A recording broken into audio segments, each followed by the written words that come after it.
Hello everyone, welcome back to our channel cute mock. My name is Madhu Sharma and मैं हूं आपकी biology educator. So students, आज की जो हमारी क्लास है ये एक बहुत ही इंपॉर्टेंट क्लास होने वाली है। आज की क्लास में बेसिकली हम क्या करने वाले हैं, जैसे कि आप सभी को पता है 2022 में आपका जो CUET का एग्ज़ाम था वो कंडक्ट करा गया था। तो उस एग्ज़ाम में जो हमारे बायोलॉजी के पेपर्स थे उनमें से कोई एक पेपर जो है आज की क्लास में हम सॉल्व करने वाले हैं।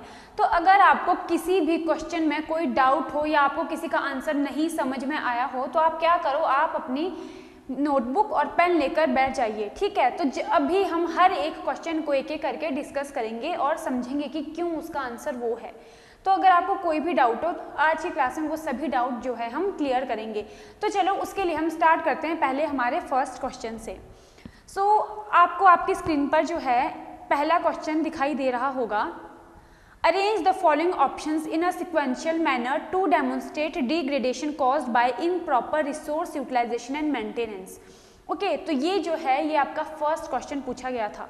तो पहले हम इसमें जान लेते हैं आपको क्या पूछा गया है। आपको पूछा गया है कि जब नेचुरल रिसोर्सेज उनकी डिग्रेडेशन होती है तो अगर हम अपने नेचुरल रिसोर्सेज की इनप्रॉपर यूटिलाइजेशन करें तो वो क्या करते हैं, वो नेचुरल रिसोर्सेज को जो है डिग्रेड कर देते हैं। तो यहाँ पे कुछ पॉइंट्स आपको दिए गए हैं, आपको उनको अरेंज करना है। सो स्टूडेंट्स, सबसे पहले हम यहाँ पर देख लेते हैं कि इसका आंसर क्या है। सो इसका आंसर जो है वो हमारे पास है सी। अब वो सी क्यों इसका आंसर है वो हम एक एक करके पढ़ते हैं। सो barren patches of land that become large and lead to desertification. B. Fertile topsoil can be removed easily by overcultivation, deposition of thin crust of soil on land surfaces, unrestricted grazing of animals, irrigation without proper drainage of water leading to water logging in the soil. So अब देखो थोड़ा सा इस topic के बारे में हम पढ़ लेते हैं। क्या होता है कि जो सॉइल होती है, सॉइल को जो बनने में सेंचुरीज लग जाती हैं, बट जो सॉइल की टॉप मोस्ट लेयर होती है, जो फर्टाइल सॉइल होती है, वो बहुत तरीक़ों से क्या होती है, उसकी डिग्रेडेशन होती है। वो कैसे होती है, या तो क्या होता है कि हम ओवर कल्टिवेशन करते हैं, ओवर कल्टिवेशन करके, या क्या होता है अनरेस्ट्रिक्टेड ग्रेजिंग ऑफ एनिमल्स, इसकी वजह से भी होता है, या आप बोल सकते हैं डिफॉरेस्टेशन। ये सभी रीज़न होते हैं जो क्या करते हैं, इन चीज़ों को क्या करते हैं, जो हमारे नेचुरल रिसोर्सेज होते हैं उनकी डिग्रेडेशन करते हैं। तो यहाँ पर अगर आपको ऑप्शन चूज़ करनी है तो हमारे पास फर्स्ट नंबर पे आएगी option B, means fertile top soil can be removed easily by over cultivation. And उसके बाद सेकंड रीज़न क्या होता है डिग्रेडेशन का, unrestricted grazing of animals. So इसके बाद हमारे पास आ गया डी। अब अगर हम नेक्स्ट देखें, irrigation without proper drainage of water leading to water logging in the soil. अब क्या होता है कि जिस टाइम पे हम इरीगेशन कर रहे होते हैं उस टाइम पे अगर हम वहाँ पर वाटर की प्रॉपर ड्रेनेज ना रखें तो उससे क्या होता है, वाटर लॉगिंग हो जाती है, और जिसकी वजह से उसके बाद क्या होता है, उसके बाद वहाँ पर डिपोजिशन हो जाती है थिन क्रस्ट ऑफ सॉइल की। लैंड में क्या हो जाती है, सॉइल में जो सॉल्ट होता है उसकी क्या हो जाती है, डिपोजिशन। तो ई के बाद हमारे पास नेक्स्ट स्टेप होता है C, means deposition of thin crust of salt on land surface. And next हमारे पास क्या होता है, barren patches of land that become large and lead to desertification. ये सब चीज़ें जब होती हैं तो हमारे पास ये जो बैरन पैचेस बनते हैं वो एक्सपैंड करते हैं। जैसे वो एक्सपैंड करेंगे वो एक डिजर्ट की फॉर्मेशन करेंगे, यानी कि डिजर्टिफिकेशन करेंगे। और डिजर्टिफिकेशन का मेन रीज़न क्या है, वो है अर्बनाइजेशन। तो आई होप ये आपको समझ में आ गया होगा कि इसका आंसर हमारे पास सी क्यों है। तो चलो अब चलते हैं हमारे नेक्स्ट क्वेश्चन पे।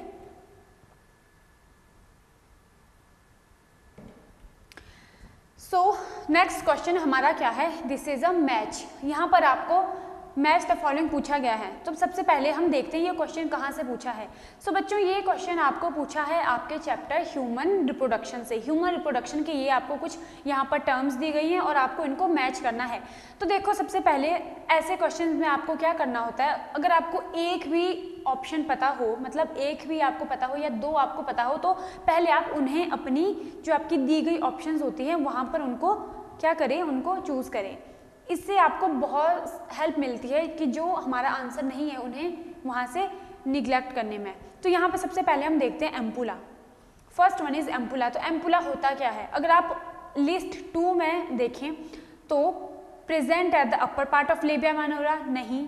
Along with vagina is birth canal, नहीं। साइट ऑफ फर्टिलाइजेशन, तो ये हमारा हो गया फर्स्ट, क्योंकि जो एम्पुला होता है, एम्पुला होता क्या है basically, it is the site of fertilization. अब एक चीज आपको पता है कि जिस टाइम पर क्या होता है कि जो स्पर्म्स होते हैं वो फीमेल रिप्रोडक्टिव ट्रैक में क्या करते हैं, एंटर करते हैं, और वो एंटर करने के बाद उनको क्या करना होता है, उनको करनी होती है फर्टिलाइजेशन। अब फर्टिलाइजेशन हर कहीं नहीं होगी, फर्टिलाइजेशन जो एक होती है वो हमारे पास होती है एम्पुला में, इसीलिए एम्पुला को हम बोलते हैं साइट ऑफ फर्टिलाइजेशन। तो अब देखो एक आपके पास हो गया थर्ड। अगर आप यहाँ पर ऑप्शंस देखो, अगर आपको एक भी चीज़ पता हो, अब एक आपको समझ में आ गया कि इसका आंसर है थर्ड, तो अब आप चारों ऑप्शंस में से देखो कि कहाँ पर ए का थर्ड है। तो ये तो बहुत ही इजी आपको यहाँ से हो गया, क्योंकि एक ही ऑप्शन ऐसी है जहाँ पर ए का थर्ड दिया गया है, बाकी तीन ऑप्शंस में तो अलग अलग दिया गया है। तो यहाँ से आपको डायरेक्टली आंसर पता चल सकता है, बट फिर भी हम क्या करेंगे, हम एक से ज़्यादा ऑप्शंस को देखेंगे। अब फिम्ब्रे की बात करते हैं। फिम्ब्रे क्या होता है, आपको जैसे कि पता होगा एक इनफंडिबुलम जो है वो भी हमारे फीमेल रिप्रोडक्टिव ट्रैक का पार्ट होता है। तो इनफंडिबुलम में क्या होता है कि जो उसके एजेस होते हैं उनमें फिंगर लाइक प्रोजेक्शंस होती हैं, जिन्हें हम क्या बोलते हैं, जिन्हें हम फिम्ब्रे बोलते हैं। अब वो करते क्या है, वो क्या करते हैं कि जिस टाइम पर ओवरी से ओवम रिलीज होता है तो वो हेल्प करते हैं इन collection of ovum after ovulation, यानी कि ओवुलेशन के टाइम पे जब ओवम रिलीज होगा तो उस ओवम को कलेक्ट करने का काम करते हैं ये फिम्ब्रे। तो यानी कि बी का हमारे पास हो गया फोर्थ। तो अब यहाँ पर आप देखोगे तो इसमें बी के बाद हो गया फोर्थ, तो ये आपकी ऑप्शन वैसे भी सही है। अब क्लिटोरिस की बात करें, क्लिटोरिस क्या होता है, क्लिटोरिस हमारा फिंगर लाइक टाइनी स्ट्रक्चर्स होते हैं जो कहाँ पर प्रेजेंट होते हैं, eight the upper part of labia minora. तो ये भी हमारे पास हो गया सी का 1। अब डी पर चलते हैं, सर्विकल कैनाल। अब सर्विकल कैनाल क्या होती है, जो यूट्रस होता है, यूट्रस ये क्या करता है, uterus opens into the vagina through cervix, और जो सर्विक्स में हमारे पास कैनाल होती है उसे हम बोलते हैं cervical canal. So cervical canal and जो बर्थ कैनाल जो है, cervical canal along with vagina is, वो क्या बनाती हैं, वो बर्थ कैनाल बनाती है, ठीक है। तो यहाँ पर डी का हमारे पास हो गया सेकंड, तो यहाँ पर भी आप देखोगे डी का हो गया सेकंड। तो इस तरह से ये हमारा हो गया आंसर किसका, हमारे सेकंड क्वेश्चन का। तो चलो अब हम चलते हैं हमारे नेक्स्ट क्वेश्चन पे। थर्ड क्वेश्चन की अगर हम बात करें, mucosa associated lymphoid tissue constituent -% of lymphoid tissue in human bodies. तो देखो ये क्वेश्चन पूछा गया है कहाँ से, ह्यूमन हेल्थ एंड डिजीज से। Human health and disease chapter में आपको लिम्फॉइड ऑर्गन्स के बारे में आपने पढ़ा होगा। तो जो लिम्फॉइड टिश्यूज होते हैं वो कैसे होते हैं, लिम्फॉइड टिश्यू जो होते हैं वो ऑर्गेनाइज्ड स्ट्रक्चर्स होते हैं जो किस में हेल्प करते हैं, वो हेल्प करते हैं हमारे इम्यून रिस्पॉन्स में। तो यहाँ पर आपको पूछा गया है कि जो ये म्यूकोसा एसोसिएटेड लिम्फॉइड टिश्यू होते हैं ये हमारी बॉडी का कितना जो % है वो कॉन्स्टिट्यूट करते हैं। तो बच्चों देखो, जो ये म्यूकोसा एसोसिएटेड लिम्फॉइड टिश्यू होते हैं ये बेसिकली प्रेजेंट कहाँ पर होते हैं, जो हमारी बॉडी की मेजर लाइनिंग्स होती है, जैसे कि रेस्पिरेटरी लाइनिंग और यूरोजेनाइटल डाइजेस्टिव ट्रैक, वहाँ की जो लाइनिंग्स है वहाँ पर ये म्यूकोसा एसोसिएटेड टिश्यू प्रेजेंट होते हैं। तो इसीलिए इसका यहाँ पर जो आंसर है वो आंसर तो हमारे पास हो गया कौन सा, डी। ये हमारी बॉडी का 50% कॉन्स्टिट्यूट करते हैं, ठीक है। चलो तो फिर अब चलते हैं नेक्स्ट क्वेश्चन पे। Which of the following is incorrect statement. तो यहाँ पर देखो, जब भी ऐसा क्वेश्चन पूछा जाए कि इनकरेक्ट कौन सी स्टेटमेंट है, अगर आपको एक भी ऑप्शन कहीं पे इनकरेक्ट मिल जाए तो आप क्या करो, उसको चूज करो। वो आपको क्या हेल्प करता है, वो आपको आंसर को जल्दी सॉल्व करने में हेल्प करता है, क्योंकि जो बाकी की बची हुई ऑप्शंस है उन्हें आप सीधा सीधा क्या कर सकते हो, कट कर सकते हो। अब यहाँ पर देखो इनकरेक्ट पूछा गया है, तो चलो पहले हम फर्स्ट से स्टार्ट करते हैं। अगर हम फर्स्ट से स्टार्ट करें, इन IUDs released copper ions increases sperm motility and fertilizing capacity of sperms। so ये ऑप्शन हमारी सीधी सीधी गलत ऑप्शन है। क्यों? क्योंकि जो कॉपर रिलीजिंग आयोडीज होती हैं ये क्या है, ये एक कॉन्ट्रासेप्शन का मेथड होता है। ये रिप्रोडक्टिव हेल्थ जो आपका चैप्टर है वहाँ पे आपको डिफरेंट कॉन्ट्रासेप्टिव मेथड्स के बारे में दिया गया है। नेचुरल मेथड हो गए, बैरियर हो गए, आयोडीज है आपके पास, उसमें सर्जिकल मेथड्स हैं, तो उस चैप्टर से ये क्वेश्चन पूछा गया है। तो यहाँ पर देखो फर्स्ट ऑप्शन की अगर हम बात करें, इन आयोडीज रिलीज्ड कॉपर आयंस, जो कॉपर रिलीजिंग आयोडीज होती है वो क्या करती है, वो स्पर्म की मोटिलिटी को इंक्रीज इंक्रीज नहीं करती बल्कि सप्रेस करती है। सो ये ऑप्शन हो गई गलत। अब पूछा भी गया है आपको गलत ही चूज करनी है इनमें से जो गलत ऑप्शंस है। तो अब ए हमारे पास गलत होगी, तो सबसे पहले आप क्या करोगे, अपनी ऑप्शंस में देखोगे कहाँ कहाँ पर ए है। अब अगर हम डी की बात करें, डी में हमारे पास बी एंड सी है, तो ये तो हमारी हो गया गलत क्योंकि यहाँ पर तो ए है ही नहीं। सी की बात करें, बी एंड डी, ये भी हमारा हो गया गलत। अब देखो ए आपके पास फर्स्ट ऑप्शन में है एंड बी में है, यानी कि ए एंड बी या ए एंड ई हो सकता है। तो चलो अगर हम ई की फर्स्ट ऑप्शन देखिए, ए एंड ई, अब आपको बाकी ऑप्शंस पढ़ने की जरूरत नहीं है, या तो आप ए और ई चूज करोगे या तो ए एंड बी, यानी कि बी एंड ई में से कोई एक होगा। तो अगर ई की बात करें, वॉल्ट इज एन आईओडी, तो ये भी आपकी ऑप्शन गलत है क्योंकि वॉल्ट जो है ये एक तरह का क्या है, बैरियर मेथड है, जो कैसा होता है, एक डोम शेप का रबड़ या प्लास्टिक से मिलकर बना होता है। तो ये हमारा बैरियर मेथड के अंडर आता है, तो ये भी हो गया यहाँ पर इनकरेक्ट। सो आपको आपका आंसर मिल गया ए एंड ई, तो ये इसीलिए हमारा हो गया फर्स्ट आंसर जो है वो राइट आंसर हो गया। ठीक है, तो चलो अब नेक्स्ट, अब अगर हम बाकी ऑप्शंस भी देख ले, lips loop is non medicated IOD, तो ये ऑप्शन बिल्कुल करेक्ट है। LNG-20 is hormone releasing IOD, ये भी ऑप्शन बिल्कुल करेक्ट है। ठीक है, चलो फिर नेक्स्ट क्वेश्चन पर, which of the following is not a vegetative propagation. So ये जो है ये आपका फर्स्ट चैप्टर है रिप्रोडक्शन इन ऑर्गेनिजम्स, उस चैप्टर से ये क्वेश्चन पूछा गया है। तो अब देखो यहाँ पर आपको एक चीज़ पता होगी कि जो रिप्रोडक्शन होता है वो दो तरह से हो सकता है, यानी कि वो सेक्सुअल रिप्रोडक्शन भी हो सकता है और ए सेक्सुअल रिप्रोडक्शन भी हो सकता है। अगर हम ए सेक्सुअल रिप्रोडक्शन की बात करें तो ए सेक्सुअल रिप्रोडक्शन बेसिकली जैसे फंजाई हो गई या जो स्मॉल प्लांट ग्रुप्स होते हैं जैसे कि एल्गीज, उसमें होता है। तो यहाँ पर क्या होता है कि प्लांट के केसेस में अगर हम बात करें ए सेक्सुअल मेथड की, तो वो वेजिटेटिव प्रोपेगेशन भी हो सकती है, जिसमें क्या होता है कि जो वेजिटेटिव प्रोपेग्यूल्स होते हैं या जो वेजिटेटिव यूनिट्स होती हैं वो क्या करती है, वो आगे चल के एक पूरा जो है प्लांट को क्या करती है, प्रोड्यूस करती है। तो यहाँ पर आपको वही पूछा गया कि कौन सा इसमें वेजिटेटिव प्रोपेगेशन का मेथड नहीं है। सो देखो अगर हम फर्स्ट ऑप्शन पर चलें, रनर ऑफ ग्रास, तो ये भी हमारा क्या है, ये भी हमारा है वेजिटेटिव प्रोपेगेशन का मेथड, यानी कि रनर हमारे वेजिटेटिव प्रोपेग्यूल्स होते हैं, तो ये ऑप्शन हो गया गलत। ऑफसेट ऑफ वाटर हाइसिंथ, ये भी हमारा वेजिटेटिव रिप्रोडक्शन का मेथड है, तो ये भी हो गया गलत। राइजोम ऑफ जिंजर, ये भी वेजिटेटिव प्रोपेगेशन है, ये भी हो गया गलत। यहाँ पर fourth option is bud of hydra. So bud of hydra जो है it is a method of asexual reproduction, तो ये हमारी हो गई यहाँ पे राइट आंसर। ठीक है, चलो नेक्स्ट क्वेश्चन पर चलते हैं। नेक्स्ट क्वेश्चन पे आपको क्या करना है, यहाँ पर भी आपको रीअरेंज करना है। अब देखो यहाँ पर पूछा क्या गया है, select the correct sequence of development of following stages in primary succession. तो यहाँ पर प्राइमरी सक्सेशन के बारे में पूछा गया है, तो चलो थोड़ा सा हम जानते हैं प्राइमरी मतलब सक्सेशन के बारे में। ये आपके इकोसिस्टम जो चैप्टर है उसमें ये टॉपिक शायद आपको दिया गया है सक्सेशन के ऊपर। तो देखो सबसे पहले बच्चों सक्सेशन की बात करते हैं। सक्सेशन एक ऐसा एरिया होता है जहाँ पर लाइफ मतलब एग्जिस्ट नहीं करती, या मतलब जहाँ पर कोई लिविंग ऑर्गेनिज्म ऑलरेडी पहले से प्रेजेंट नहीं है। अब या आप ये बोल सकते हो कि अगर वहाँ पे कोई ऑर्गेनिज्म जो है वो क्या करता है, अगर प्रोड्यूस होता है तो वो धीरे धीरे धीरे करके जो उसकी कम्युनिटी है वो रिप्लेस होती रहती है। रिप्लेस होते होते वो क्या करते हैं, वो एक क्लाइमैक्स कम्युनिटी तक पहुँचते हैं। एग्जाम्पल की हेल्प से मैं आपको समझाती हूँ कि फॉर एग्जाम्पल मान लो कोई ऐसा फॉर एग्जाम्पल हमारे पास बेयर रॉक्स है जहाँ पर कोई भी वेजिटेशन नहीं है या कोई भी आपके पास प्लांट या एनिमल की स्पीशीज नहीं है, पर धीरे धीरे करके वहाँ पर क्या होती है, वहाँ पर लाइफ ओरिजिनेट होने लगती है।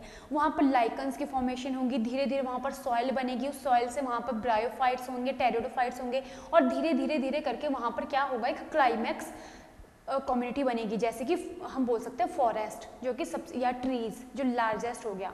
तो ऐसे करके हमारे पास क्या होता है, सक्सेशन होता है, यानी कि कम्युनिटी जो है वो रिप्लेस होती रहती है। अब अगर हम सक्सेशन की भी बात करें, हमारे पास दो तरह की सक्सेशन होती है, primary succession and secondary succession. अब प्राइमरी सक्सेशन में क्या होता है कि जहाँ पर कभी भी कोई लाइफ एग्जिस्ट नहीं करी, और वहाँ पे फिर क्या हो रहा है, स्टार्ट हो रही है फॉर्मेशन किसकी, लिविंग ऑर्गेनिजम्स की या किसी स्पीशीज की, उसे हम बोलते हैं primary succession. For example bare rock, जहाँ पर कभी कुछ नहीं था तो धीरे धीरे करके वहाँ पर क्या हुआ, वहाँ पर कहीं से जो लाइकन्स होते हैं उनकी फॉर्मेशन हो गई, और उन्होंने क्या किया, उन्होंने एसिड रिलीज किया और उन्होंने वहाँ पर सॉइल की फॉर्मेशन करी। सॉइल में धीरे धीरे जो स्मॉलेस्ट प्लांट ग्रुप है उनकी फॉर्मेशन हुई, लाइक ब्रायोफाइट्स, टेरिडोफाइट्स, एंड धीरे धीरे करके वो क्या करते हैं, एक पूरी कम्युनिटी की फॉर्मेशन करते हैं जो हमारी क्लाइमैक्स कम्युनिटी बनती है, like trees and forest.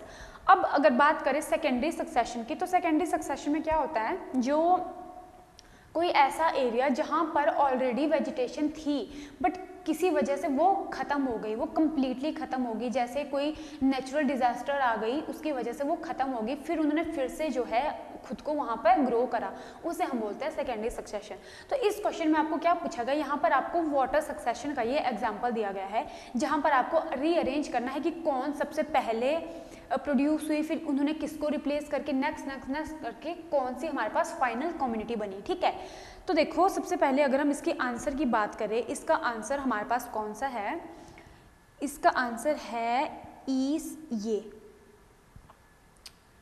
This is our answer. अब देखते हैं क्यों।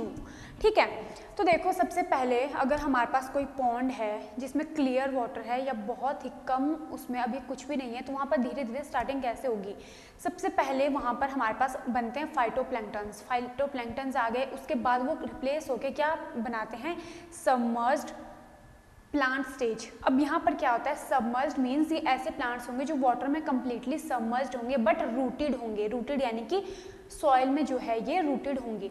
ये किसको रिप्लेस करेंगे, जब इसके बाद नेक्स्ट हमारे पास आएंगे सबमर्ज्ड फ्री फ्लोटिंग प्लांट। अब वो रूटेड नहीं होंगे, वो फ्री फ्लोट करेंगे, कहाँ पर, वाटर में, यानी कि वो सबमर्ज्ड फ्री फ्लोटिंग होंगे, वो फ्लोट करते रहेंगे। नेक्स्ट हमारे पास स्टेज आएगी, कौन सी stage, reed swamp stage. Reed swamp stage किसको रिप्लेस करेगी, उसके बाद नेक्स्ट हमारे पास आती है marsh meadow stage, and 5th number पर हमारे पास आती है स्क्रब स्टेज। तो ये आपने आपकी बुक में पढ़ा भी होगा, ये टॉपिक आपको अच्छे से दिया गया है, अच्छे से समझाया गया है, तो आपको क्या करना है, अपनी बुक्स को बहुत सही से पढ़ना है, समझना है। तो ऐसे करके जो है आपको क्वेश्चन डायरेक्ट पूछे जाएंगे। ठीक है, अब चलते हैं हमारे नेक्स्ट क्वेश्चन पे। Which of the following process involves the theory of antigen antibody interaction? तो बच्चों देखो एंटीजन एंटीबॉडी इंट्रैक्शन, इसका अगर हम आंसर की बात करें तो इसका आंसर एलाइजा, क्योंकि एलाइजा जो टेस्ट होता है उसमें क्या होता है, उसमें एंटीजन और एंटीबॉडी की आपस में क्या होती है, इंट्रैक्शन होती है। जिस टाइम पे इस टेस्ट में क्या होता है कि ये टेस्ट डिटेक्ट करता है एंटीबॉडीज को जो हमारी बॉडी में बनती है, हमारे ब्लड में बनती है। वो क्यों बनती है, जब भी कोई एंटीजन हमें क्या करता है, हमारे अंदर एंटर करता है तो उसके अगेंस्ट हमारी बॉडी क्या करती है, एंटीबॉडी बनाती है। और वो एंटीजन और एंटीबॉडी की जो इंट्रैक्शन है वो हम कैसे डिटेक्ट करते हैं, एलाइजा से। सो यहाँ पर आंसर हो गया ELISA. Next, following are the animals that recently became extinct except. तो इस क्वेश्चन में क्या पूछा गया है, यहाँ पर पूछा गया है कि ये 4 ऑप्शंस में से कौन सी ऐसी ऑप्शन है जो अभी एक्सटिंक्ट नहीं हुई। अब एक्सटिंक्ट का क्या मतलब हुआ, ये भी आपका चैप्टर है, आई थिंक बायोडाइवर्सिटी चैप्टर से पूछा गया है क्वेश्चन। तो एक्सटिंक्शन का मतलब कि ऐसी कोई स्पीशीज जो अब एग्जिस्ट नहीं करती, जो अब लिविंग नहीं है, वो वर्ल्ड में कहीं पे भी पाई नहीं जा रही, तो उसे हमने बोल दिया एक्सटिंक्ट। तो यहाँ पर कौन सी ऐसी नहीं है, उसका आंसर हमारे पास है क्लेरियास। ये एक फिश है, इसे हम कैटफिश बोलते हैं। अगर हम डोडो की बात करें, डोडो कम्प्लीटली एक्सटिंक्ट है, क्वागा भी एक्सटिंक्ट है, थाइलेसिन भी ये एक्सटिंक्ट हो चुका है। बट क्लेरियास जो है ये एक कैटफिश होती है, जो मतलब अफ्रीकन कैटफिश। इसे क्या करा गया था, जब इसे एक्वेरियम में इंट्रोड्यूस करा गया था तो इसने क्या करा था, जो वहाँ की इंडिजिनस स्पीशीज होती थी उनके लिए ये थ्रेट थी, तो इसलिए ये अभी तक एक्सटिंक्ट नहीं हुई। ओके, सो अब हम नेक्स्ट क्वेश्चन पर चलते हैं। Next question is baculoviruses belonging to genus Nucleopolyhedrosis virus are used as biological control agent. And statement 2, these viruses are used as they are species specific and have narrow spectrum insecticidal applications, so can be a good insecticide. तो देखो यहाँ पर बच्चों आपको 2 options, आपको 2 statements दी गई है। ये आई थिंक आपका चैप्टर है बायोटेक्नोलॉजी। बायोटेक्नोलॉजी चैप्टर से शायद ये आपको क्वेश्चन पूछा गया है। तो वहाँ पर अब अगर हम बैक्यूलोवायरसेस की बात करें, ये क्या होते हैं, तो baculoviruses they belong to genus nucleopolyhedrosis virus. अब ये क्या करते हैं, इनको हम बायोलॉजिकल कंट्रोल एजेंट्स भी बोलते हैं। क्यों? क्योंकि ये क्या करते हैं, ये जो इंसेक्ट होते हैं या जो अदर मेंबर्स ऑफ ऑर्थ्रोपोड होते हैं उनको किल करने का काम करते हैं, क्योंकि ये बायोलॉजिकल कंट्रोल एजेंट होते हैं। ये जो हार्मफुल जो इंसेक्ट्स हो गए या जो डिफरेंट जो ऑर्थ्रोपोड के मेंबर्स हो गए उनको किल करते हैं। But these are species specific, ये स्पीशीज स्पेसिफिक होते हैं, और जो अदर मेंबर्स होते हैं जैसे मैमल्स हो गए, बर्ड्स हो गए, उनके लिए ये कोई भी हार्म नहीं पहुंचाते, उनको ये बिल्कुल भी हार्म नहीं देते। बट जो नॉन टारगेटेड स्पीशीज होती है उनको भी ये कोई हार्म नहीं पहुंचाते, क्योंकि ये स्पीशीज स्पेसिफिक होते हैं। जिन स्पीशीज को मारने के लिए इनका काम है, ये उन्हीं को किल करेंगे, जो कि होते हैं बेसिकली इंसेक्ट्स। तो यहाँ पर क्या है, हमारा आंसर हो गया both statement 1 and 2 are correct. Okay, तो चलो नेक्स्ट क्वेश्चन पर चलते हैं। सो यहाँ पर क्या पूछा गया है, complete the analogy, migration, Siberian cranes and dash करके आपको बियर पूछा गया है। तो सबसे पहले इसके आंसर की बात करें, बियर क्या करते हैं, वो हाइबरनेशन करते हैं, तो इसका आंसर हमारे पास हो गया बी। अब देखो क्या होता है कि जो बर्ड्स होते हैं, ये जो डिफरेंट माइग्रेटरी बर्ड्स होते हैं वो माइग्रेशन शो करते हैं, यानी कि वो सीजनल माइग्रेशन शो करते हैं। अगर हम इनकी बात करें साइबेरियन क्रेन्स, तो ये जो बर्ड्स होते हैं ये साइबेरिया से क्या करते हैं, ये विंटर्स में या जो कोल्ड एरियाज होते हैं वहाँ से माइग्रेशन शो करते हैं। बट ऐसे एनिमल जो माइग्रेशन शो नहीं कर सकते, तो वो खुद को प्रोटेक्ट करने के लिए क्या करते हैं, वो हाइबरनेशन शो करते हैं या तो वो एस्टिवेशन शो करते हैं। तो इसीलिए यहाँ पर बियर का एग्जांपल है कि बियर्स विंटर में क्या करते हैं, दे गो इनटू हाइबरनेशन। और वैसे ही अगर हम बात करें स्नेल्स की या फिशेस की, तो वो क्या करते हैं, वो समर से खुद को बचाने के लिए क्या करते हैं, दे गो इनटू एस्टिवेशन। ठीक है, तो यहाँ पर आपको ये कंप्लीट करने के लिए बोला गया था, तो बियर हमारे पास हाइबरनेशन करते हैं। Next, development of analogous structures और ऑर्गन्स आर रिजल्ट ऑफ। सो ये एवोल्यूशन हमारा चैप्टर है, वहाँ से क्वेश्चन पूछा गया है। तो यहाँ पर क्या पूछा गया है कि डेवलपमेंट ऑफ एनालॉगस स्ट्रक्चर्स और ऑर्गन्स। तो सबसे पहले जान लेते हैं एनालॉगस ऑर्गन्स के बारे में। तो बच्चों जो एनालॉगस ऑर्गन्स होते हैं वो analogous organs they have similar function because they all are originated from common ancestor। तो इसीलिए वो क्या शो करते हैं, they are result of convergent evolution, क्योंकि उनकी क्या होती है, उनके फंक्शन सिमिलर होते हैं और वो सेम यानी कि वो कॉमन एंसेस्टर से क्या होते हैं, ओरिजिनेट हुए होते हैं, इसीलिए वो कन्वर्जेंस शो करते हैं यानी कि कन्वर्जेंट एवोल्यूशन शो करते हैं। ठीक है, अब नेक्स्ट क्वेश्चन पर चलते हैं। और अगर हम बात करें यहाँ पे होमोलोगस ऑर्गन्स की, तो वो क्या करते हैं, वो डाइवर्जेंट एवोल्यूशन शो करते हैं। ठीक है, सो हमारा नेक्स्ट क्वेश्चन है, the treatment of the bacterial cell with divalent cation leads to. तो यहाँ पर आपको पूछा गया है ये question, this is from the chapter biotechnology. तो अब देखो यहाँ पर क्या पूछा गया है, the treatment of bacterial cell with divalent cation, की जो बैक्टीरियल की सेल वॉल होती है, मतलब बैक्टीरिया को जब इस डाइवेलेंट कैटायन से ट्रीट करते हैं तो वो क्या लीड करता है और क्यों ट्रीट करते हैं। तो क्या होता है कि जिस टाइम पे बैक्टीरिया में प्लाज्मिड इंट्रोड्यूस करना होता है या उसे कॉम्पिटेंट बनाना होता है डीएनए को लेने के लिए, तो उसमें कुछ डाइवेलेंट कैटायन के साथ क्या है, उसको ट्रीट किया जाता है। क्यों ट्रीट किया जाता है, ताकि it increased efficiency with which DNA enter the bacterium. ठीक है, सो जब the treatment of the bacterial cell with divalent cation leads to increased efficiency with which DNA can enter the bacterium. So ये हो गया हमारा इसका right answer, यानी कि डी इसका राइट आंसर है। तो अब नेक्स्ट क्वेश्चन पे चलते हैं। A person complaining of stomach ache, weakness and sustained high fever was recommended Vidal test by the doctors. Identify the pathogen responsible for the disease the person is suffering from. So अब देखो यहाँ पर आपको एक question ऐसे पूछा गया है कि कोई पर्सन है जिसको सिम्टम्स आ रहे हैं, क्या सिम्टम्स आ रहे हैं, स्टमक एक, वीकनेस, सस्टेन्ड हाई फीवर। तो वो क्या करता है, वो डॉक्टर के पास जाता है। अब जब वो डॉक्टर के पास जाएगा तो डॉक्टर उसे क्या रेकमेंड करेगा, डॉक्टर उसे एक टेस्ट रेकमेंड करेगा। अब वो उस टेस्ट का नाम क्या है, विडाल टेस्ट। तो डॉक्टर ने इन सिम्टम के बेसिस पे उसको एक टेस्ट रेकमेंड किया जिसे हमने बोला विडाल टेस्ट। तो यहाँ पर पूछा गया है कि विडाल टेस्ट को कब रिकमेंड किया जाता है, यानी कि कौन सा ऐसा पैथोजन है जिसने उस पर्सन को इन्फेक्ट करा होगा। सो अब यहाँ पर अगर हम बात करें कि विडाल टेस्ट जो है ये टाइफाइड को कंफर्म करने के लिए दिया जाता है, ठीक है, कि अगर हमें लगे कि अगर डॉक्टर को लगे कि पर्सन के जो सिम्टम्स है वो शायद ऐसे हैं कि उसे टाइफाइड हो सकता है, तो वो उसे विडाल टेस्ट करने को बोलता है। तो अब विडाल टेस्ट होता क्यों है? क्योंकि पर्सन को क्या हो सकता है? टाइफाइड। अब टाइफाइड कौन कॉज करता है? तो टाइफाइड जो है वो कॉज करता है एक बैक्टीरिया जिसे हम बोलते हैं साल्मोनेला टाइफी।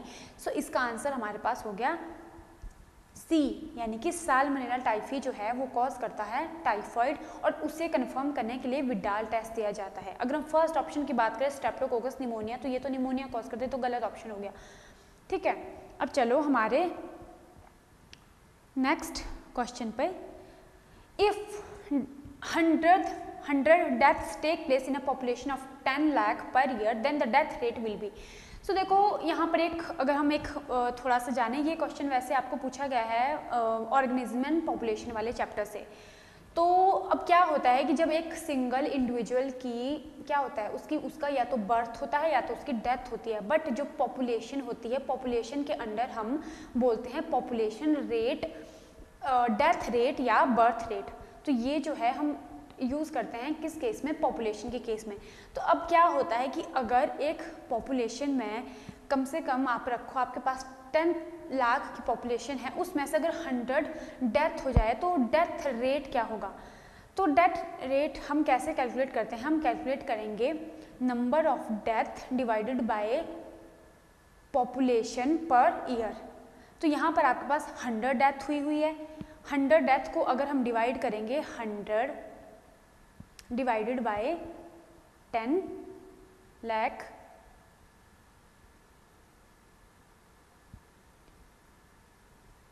ठीक है। अगर हम इसको डिवाइड करें 10 लाख से, तो हमारे पास क्या आंसर आएगा? हमारे पास आंसर आएगा बी। तो इसीलिए यहाँ पर जो डेथ रेट होगा इट विल बी 0.0001 पर पर्सन पर ईयर। ओके, सो चलो अब नेक्स्ट क्वेश्चन पर चलते हैं। The genetic variation shown by medicinal plant Rauwolfia vomitoria growing in Himalayan ranges is an example of।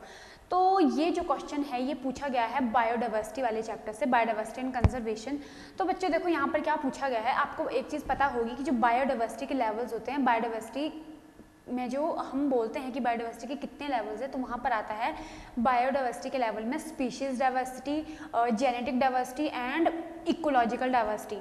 तो इनमें से यहाँ पर डायरेक्टली आपको क्या है, एक एग्जांपल पूछा गया है कि ये जो आपके पास राउवोल्फिया वोमिटोरिया है ये किसके अंडर है, यानी कि ये कौन से लेवल से बिलोंग करता है। तो ये आपकी एनसीईआरटी बुक में एक जो चैप्टर है उसमें क्लियरली आपको तीनों लेवल्स के बारे में बहुत ही सही से एक्सप्लेन किया है, और वहाँ पे बताया भी गया है कि कौन सी चीज़ किससे बिलोंग कर रही है। तो आपको क्या है, उन क्वेश्चंस को बहुत ही, उन जितने भी उसमें आपको एग्जाम्पल्स दे गए हैं उनको ध्यान से पढ़ना है और उनको याद रखना है, तभी जो है ऐसे डायरेक्ट क्वेश्चंस बनते हैं। तो अगर हम राउवोल्फिया वोमिटोरिया की बात करें तो ये हमारे पास बिलोंग करता है जेनेटिक डाइवर्सिटी से, जो कि कहाँ पर पाया जाता है? हिमालयन रेंजेस में, ठीक है। तो ये हमारा हो गया इसका राइट आंसर। तो चलो नेक्स्ट क्वेश्चन पर चलते हैं। Prime contaminant of lake for eutrophication is dissolved oxygen, algal bloom, nitrate and phosphate, fungi and bacteria. So अब देखो यहाँ पर पूछा गया है prime contaminant of lake for eutrophication. तो सबसे पहले यूट्रोफिकेशन के बारे में थोड़ा सा जानते हैं कि होता क्या है। जब जो लेक हो गई, ये यूट्रोफिकेशन एक तरह से होती है नेचुरल एजिंग ऑफ लेक, है ना। तो यहाँ पर क्या होता है कि जो जब डिफरेंट जो न्यूट्रिएंट्स, यानी कि जब हमारे पास ये होता है कि जो इंडस्ट्रीज होती है या जो पोल्यूटेंट होते हैं वो जो जिस टाइम पे वो लेक में एंटर करते हैं, तो वो क्या करते हैं, उसके साथ बहुत से पोल्यूटेंट भी उस लेक में एंटर कर जाते हैं। साथ के साथ उसमें क्या हो सकता है, कुछ में नाइट्रेट एंड फॉस्फेट होता है। अब अगर नाइट्रेट एंड फॉस्फेट हो तो वो क्या करते हैं, नाइट्रेट एंड फॉस्फेट जो उस लेक में प्लांट्स होंगे लाइक एल्गीज होगी, उनके लिए न्यूट्रिएंट का काम करते हैं, यानी कि उनके लिए वो क्या है, एक तरह का न्यूट्रिशन। तो जिस टाइम पे ये नाइट्रेट एंड फॉस्फेट जो है लेक में एंटर करेगा तो वो एल्गी जो है इससे क्या करेगी, इसको ले लेगी और उससे उनकी क्या होगी, उनकी ग्रोथ होगी। उनकी ग्रोथ होगी तो वो क्या करेगी, वो पूरे के पूरे जो लेक है उसको कवर कर लेते हैं और एक एल्गल ब्लूम की फॉर्मेशन करते हैं,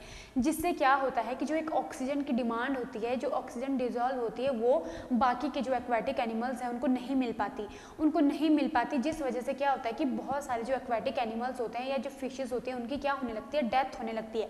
और साथ के साथ जो अदर पोल्यूटेंट्स भी होते हैं वो भी क्या करते हैं, पूरी लेक को पोल्यूट कर देते हैं, जिससे जब डेथ होगी तो फिशेज जो है वो सारी क्या होंगी, मर जाएंगी। और उसके साथ साथ जब उनकी डीकम्पोजिशन होगी तो उनकी बॉडी से सब कुछ रिलीज होके कहाँ जाएगा, उस लेक में ही जाएगा।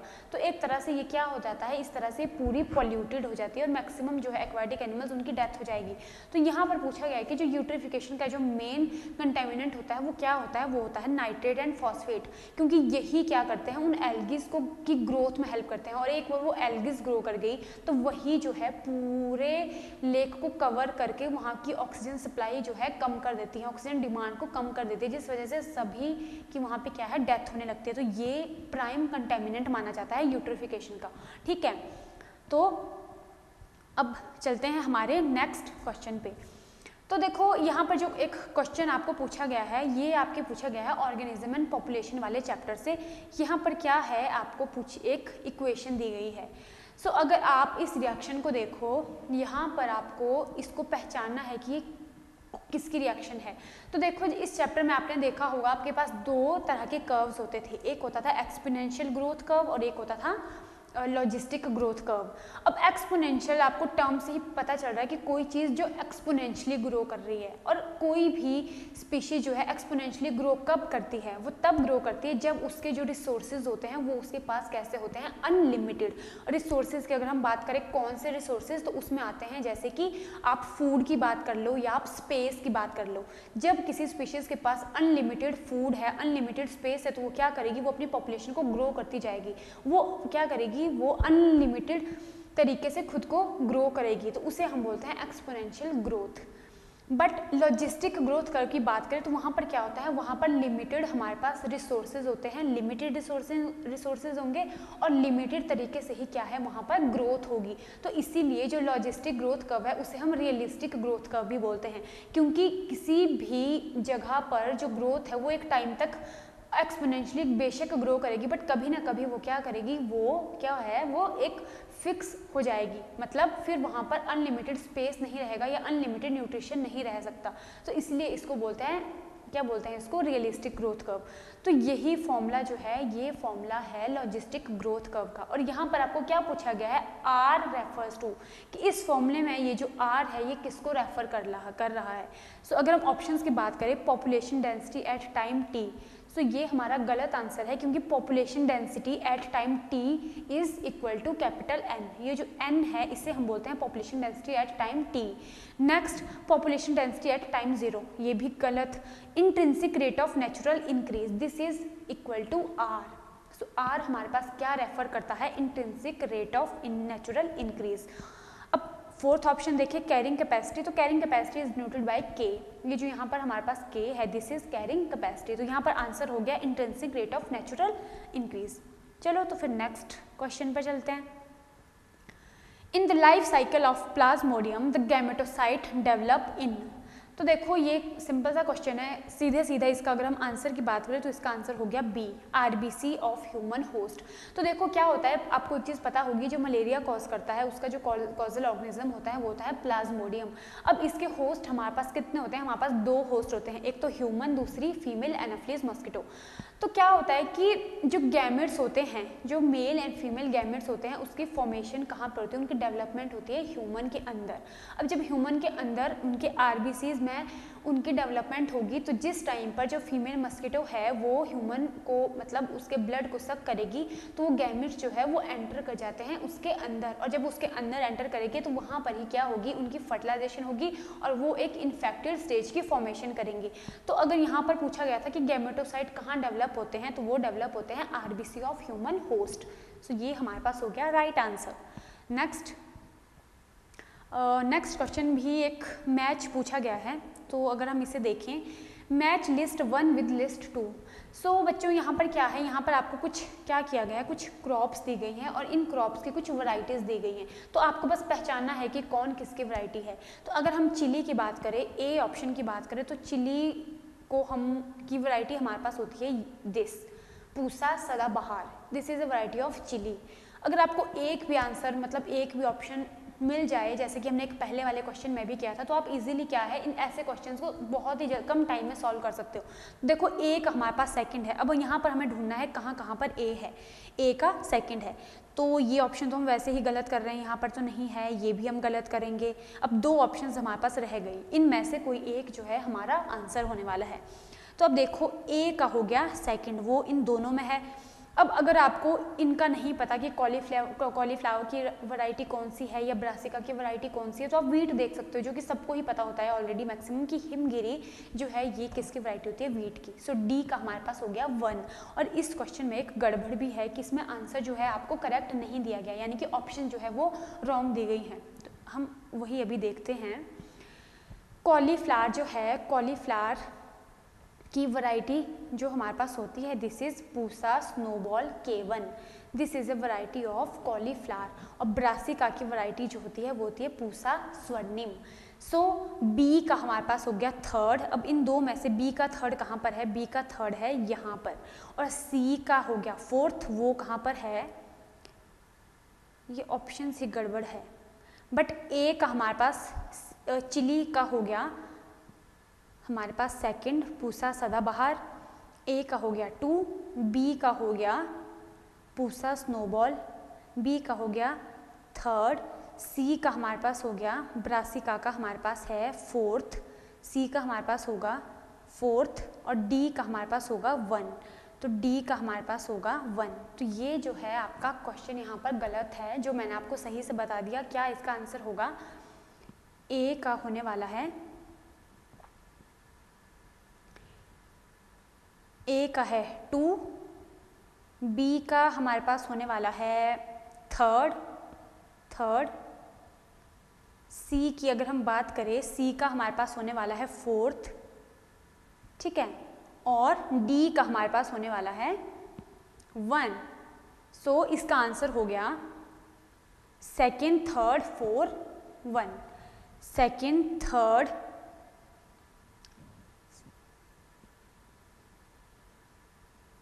Second, third, 4, 1। तो ये ऑप्शंस यहाँ पर कहीं भी नहीं दी गई है, तो ये आपका वैसे इसका जो है वो है राइट आंसर, सेकेंड, थर्ड, 4, 1, ठीक है। तो इन ऑप्शंस में यहाँ पर कहीं भी ऑप्शन नहीं दी गई, तो ये क्वेश्चन आपका था रॉन्ग, यानी कि ऑप्शंस आपके पास गलत थी। तो ये आप आपकी बुक से भी एक बार कंफर्म कर सकते हो, तो आपका ये आंसर निकल कर आएगा। ये आपका चैप्टर है strategies for enhancement in food production, वहाँ से आपको ये क्वेश्चन पूछा गया है, तो इसका आपके पास आंसर हो गया दिस, जो मैंने आपको यहाँ पर अभी करके दिया। ये बाकी के जो ऑप्शंस हैं, ये जितने भी ऑप्शंस हैं ये गलत दी गई हैं, मतलब इनका मैच जो है वो गलत दिया गया है, ठीक है। सो अब हम चलते हैं हमारे नेक्स्ट क्वेश्चन पे।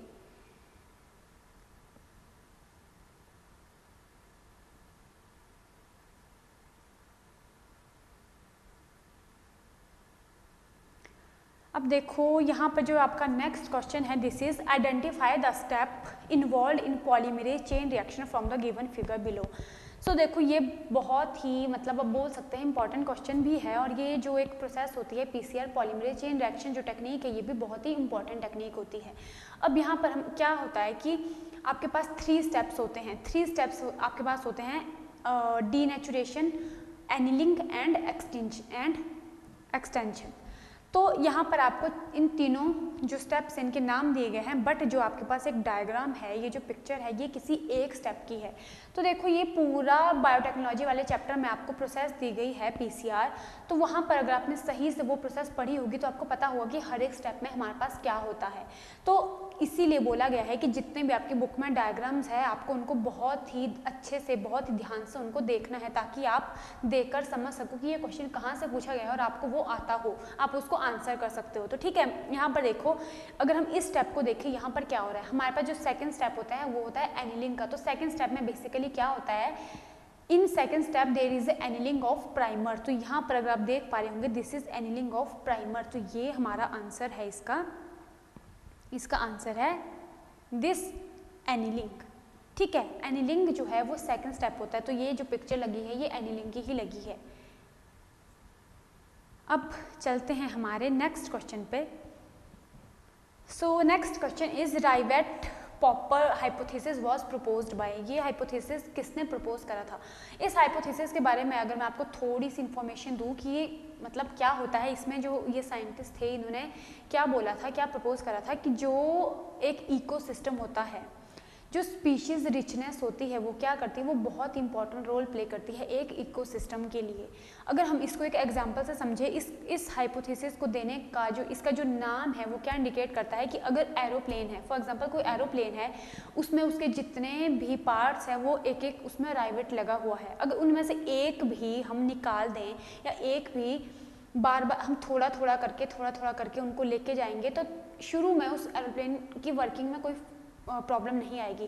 पर धीरे धीरे करके अगर आप ज़्यादा करने लग जाओ, हर एक पैसेंजर जो बैठेगा एक एक राइवेट लेता रहेगा तो किसी टाइम पर क्या है उसकी फ्लाइंग में जो है प्रॉब्लम आएगी। वैसे ही इकोसिस्टम जो है वो कैसे बनता है, अगर वहाँ पर स्पीशीज़ जो है उनकी रिचनेस हो।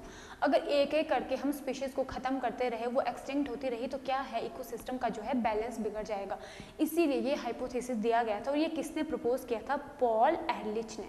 तो इसका आंसर हमारे पास हो गया बी। नेक्स्ट अगर हम क्वेश्चन की बात करें, which of the following genes control corn borer disease. So ये जो क्वेश्चन है ये भी पूछा गया है बायोटेक्नोलॉजी एंड इस एप्लीकेशन वाले चैप्टर से, जिसमें आपको ट्रांसजेनिक वैरायटीज़ के बारे में एक टॉपिक है। तो वहाँ पर आपने पढ़ा होगा बीटी कॉटन के बारे में। बीटी कॉटन जो है वो एक ट्रांसजेनिक वैरायटी है, किसकी? कॉटन की। सो क्या होता है कि वो जो ट्रांसजेनिक जो वैरायटी है उसमें क्या है, उसमें कुछ जीन्स होती हैं और उसमें क्या होता है क्रिस्टल प्रोटीन्स होती हैं, और उन क्रिस्टल प्रोटीन को कौन कैरी करता है? वो क्रिस्टल जो प्रोटीन्स होती है उनको कुछ जीन जो है वो कैरी करते हैं। उन जीन को हम बोलते हैं क्रिस्टल जीन्स, और उसको किससे डिनोट करते हैं? क्राई से। यहाँ पर ये जो लिखा गया है this cry denote these crystal genes. तो यहाँ पर पूछा क्या गया है कि वो जो वैरायटीज़ होती हैं, जो हमारे पास कॉटन की वैरायटीज़ है, उसमें अगर कॉर्न बोरर डिजीज़ हो तो उनको कौन सी जीन कंट्रोल करती है, इनमें से कौन सी जीन? तो इसका आंसर हमारे पास है क्राई 1AB। तो क्या होता है कि एक हमारे पास होती है कॉटन बॉल वॉर्म करके जो डिजीज़ होती है, उनको उस डिजीज़ को कंट्रोल करने वाली जीन्स होती है cry 1AC and cry 2AB। ये दो जीन जो है, ये दो जीन्स कंट्रोल करती है कॉटन बॉलवॉर्म डिजीज़ को। बट ये जो क्राई 1AB है, ये वाली जीन कंट्रोल करती है कॉर्न बोरर डिजीज़ को। सो ये हमारा आंसर हो गया इस वाले क्वेश्चन का। अब नेक्स्ट क्वेश्चन पर अगर हम चलें तो यहाँ पर क्या है, the rate of decomposition in a particular climatic condition is quicker if detritus is rich in dash and dash। तो थोड़ा सा इसके बारे में समझते हैं। यहाँ पे क्या पूछा गया है कि देखो, जब भी हमारे पास डीकम्पोजिशन होने वाली होती है, जो हमारे पास डेट्राइटस होते हैं उनकी डीकम्पोजिशन होनी होती है, तो वो किस पर डिपेंड करती है? सबसे पहले ये एक ऑक्सीजन रिक्वायरिंग प्रोसेस होती है, और जिस टाइम पर डीकम्पोजिशन होने वाली है इन डेट्राइटस की, तो वो किस पर डिपेंड करती है कि वो जो डेट्राइटस है उसकी केमिकल कंपोजिशन क्या है, यानी कि वो किस से मिलकर बना हुआ है। वो जो केमिकल कंपोजिशन होगी उस पर डिपेंड करेगी डीकम्पोजिशन, कि वो जल्दी होगी या वो स्लो होगी। तो यहाँ पर पूछा गया है कि अगर हमारे पास डीकम्पोजिशन जल्दी हो रही है तो उन डेट्राइटस की जो केमिकल कंपोजिशन है वो क्या है, कि उस डेट्राइटस में कौन से ऐसे केमिकल्स है जिसकी वजह से उसकी डीकम्पोजिशन जल्दी हो रही है। तो इसका आंसर हमारे पास है शुगर एंड नाइट्रोजन। अगर हमारे डेट्राइटस में हमारे पास लिग्निन एंड काइटिन ज़्यादा होगा तो डीकम्पोजिशन में ज़्यादा टाइम लगेगा, बट अगर उसमें हमारे पास नाइट्रोजन या वाटर सोल्यूबल सब्सटेंसेस जैसे कि शुगर होगा तो उसकी डीकम्पोजिशन में टाइम नहीं लगेगा, वो बहुत ही जल्दी होगा। तो इसका आंसर हो गया sugar and nitrogen. So of the following is the natural method of birth control. ठीक है, तो यहाँ पे आपको क्या पूछा गया है कि इनमें से कौन सा मेथड जो है वो नेचुरल मेथड है बर्थ कंट्रोल करने का। ठीक है, तो अगर हम ऑप्शंस को देखिए हमारे पास क्या क्या ऑप्शंस हैं। यहाँ पर हमारे पास ऑप्शंस है, first option is condoms, second option is lactational amenorrhea, C option is IUD and fourth option is diaphragm. So condom तो हमारा सीधा सा यहाँ पे गलत ऑप्शन हो गया, क्योंकि कॉन्डम में क्या होता है, हमें बाहर से चीज़ अप्लाई करनी होती है, तो ये एक बैरियर मेथड होता है। सेकंड अगर हम बात करें लैक्टेशनल एमेंड्रिया, तो this is the right answer, क्योंकि ये क्या होता है, ये हमारे पास एक नेचुरल मेथड होता है बर्थ कंट्रोल करने का। इसमें क्या होता है, there is a absence of menstruation, means यहाँ पर जो है जो ओवुलेशन या आप बोल सकते हो जो मेंस्ट्रुएशन है वो अब्सेंट होती है ड्यूरिंग इंटेंस लैक्टेशन। तो ये इसलिए हमारे यहाँ पे सही आंसर हो गया नेचुरल मेथड बर्थ कंट्रोल करने का। आईयूडी इज रॉन्ग, डायफ्राम ये भी हमारा हो गया गलत, क्योंकि ये क्या है, ये बैरियर और मैकेनिकल मेथड्स हैं। ठीक है, अब नेक्स्ट क्वेश्चन की अगर हम बात करें, the Graafian follicle ruptures to release the ovum from the ovary by the process called. तो ये एक बहुत ही सिंपल सा क्वेश्चन है। यहाँ पर क्या पूछा गया है कि जो ग्राफियन फॉलिकल होता है जब वो रप्चर करता है और वो रिलीज करता है किसको, ओवम को, कहाँ से, ओवरी से, उस प्रोसेस को हम क्या बोलते हैं। So the process of release of ovum from the ovary is known as ovulation. तो इसका तो सीधा सा हमारा आंसर हो गया ओव्यूलेशन। नेक्स्ट, अब नेक्स्ट क्वेश्चन अगर हम देखें, मैच लिस्ट 1 विद लिस्ट 2, तो यहाँ पर आपको क्या दिया गया है, यहाँ पे आपको ये मैच द फॉलोइंग करके जो क्वेश्चन दिया है, इसमें एक तरफ आप देख पा रहे होंगे ये लिस्ट 1 है और ये लिस्ट 2 है। तो यहाँ पर क्या करना है, आपको मैच करना है कि कौन सा जो है वो किसका आंसर है या किसके साथ कौन सा मैच होगा। सो फर्स्ट अगर हम लिस्ट 1 की बात करें तो वहाँ पर हमें दिए गए हैं प्लेसेंटल मैमल्स, एंड लिस्ट 2 में जो दिए गए हैं वो है ऑस्ट्रेलियन मार्सुपियल्स। तो यहाँ पर क्या करना है, आपको करना है मैच। सो अगर हम आनडिटर की बात करें, ये किसके साथ मैच करेगा, this will match with numb cat. ठीक है, एंड सेकेंड अगर हम लेम्यूर की बात करें तो ये किससे मैच करेगा, this will match with spotted cuscus.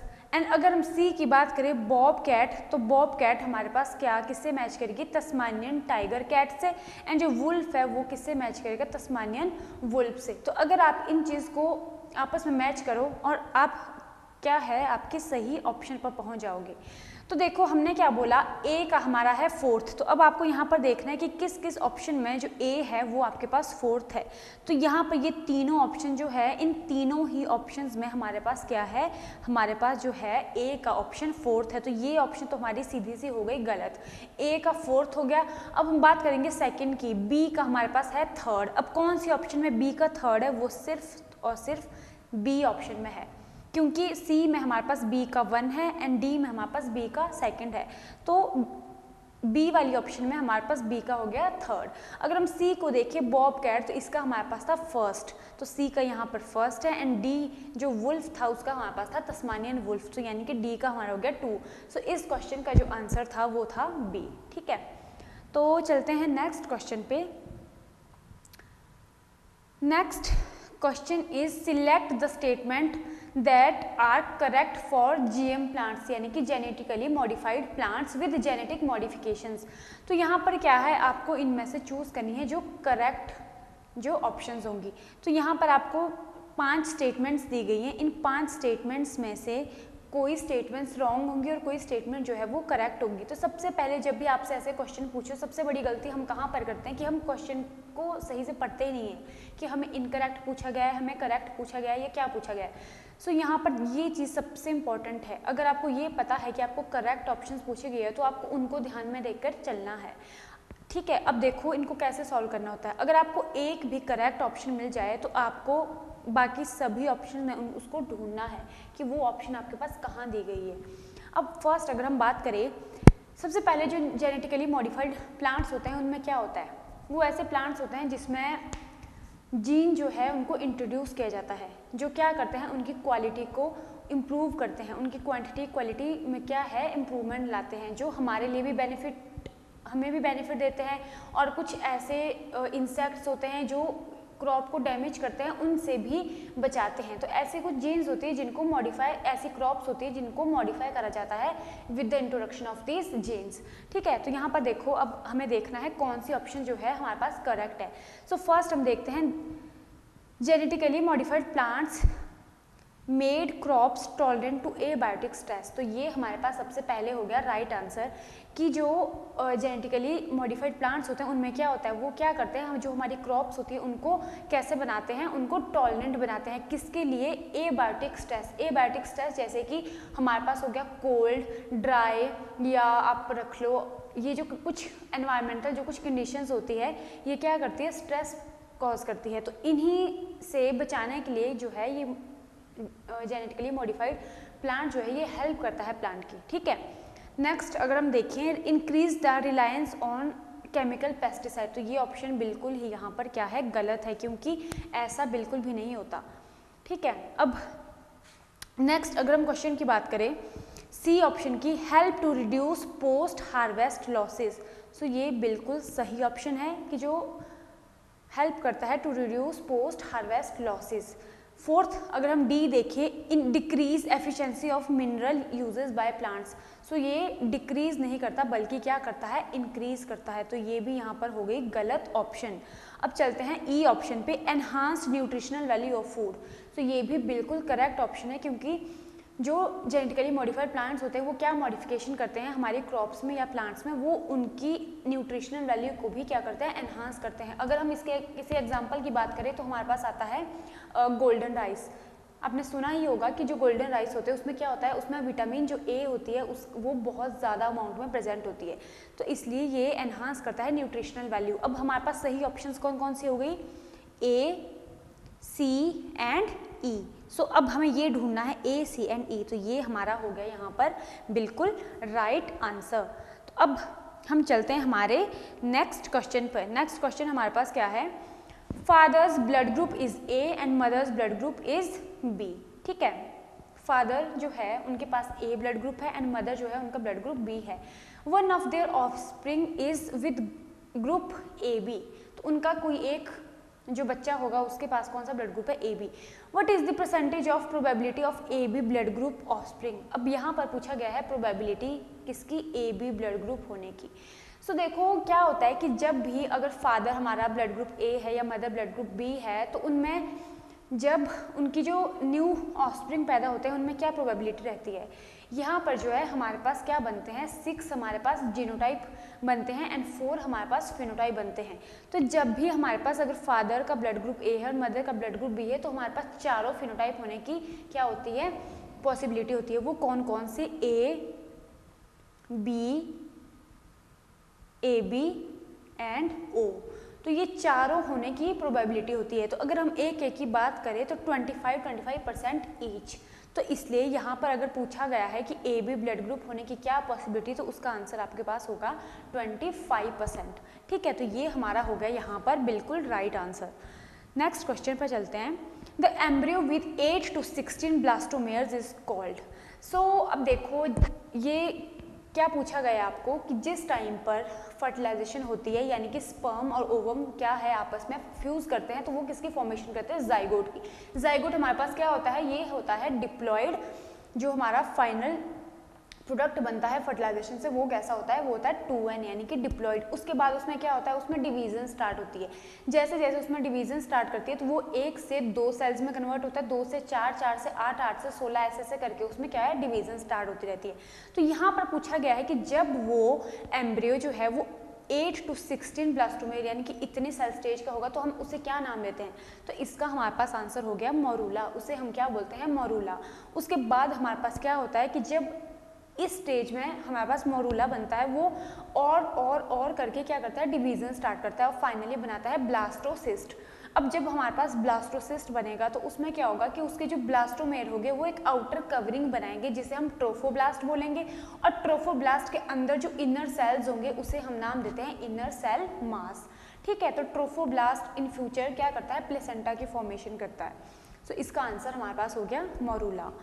Next अगर हम बात करें नेक्स्ट क्वेश्चन की, so the species that invade a bare area, क्या पूछा गया है कि a species that invade a bare area is called, उसे हम क्या बोलते हैं। सो इसका अगर हम आंसर की बात करें, this answer is Pioneer species. तो यहाँ पर क्या पूछा गया है कि जो कोई ऐसा बेयर एरिया जहाँ पे कभी कोई लिविंग ऑर्गेनिज्म एग्जिस्ट ही नहीं करा हो, वहाँ पर जो फर्स्ट टाइम वहाँ पर क्या करते हैं, एक पूरी लाइफ को ओरिजिनेट करते हैं, उसको हम क्या बोलते हैं, यानी कि the species that invade a bare area. सबसे पहला जो उस एरिया में एंटर करता है, जो वहाँ पर आगे चलकर न्यू कम्युनिटी की फॉर्मेशन करता है, उसको हम बोलते हैं पायनियर स्पीशीज़। एक एग्जांपल से मैं आपको अगर ये समझाऊं तो जैसे मैंने आपको अभी एक हमारे पीछे कुछ इसमें एक क्वेश्चन और था पेपर में इससे रिलेटेड, तो हमने वहाँ पर पढ़ा था।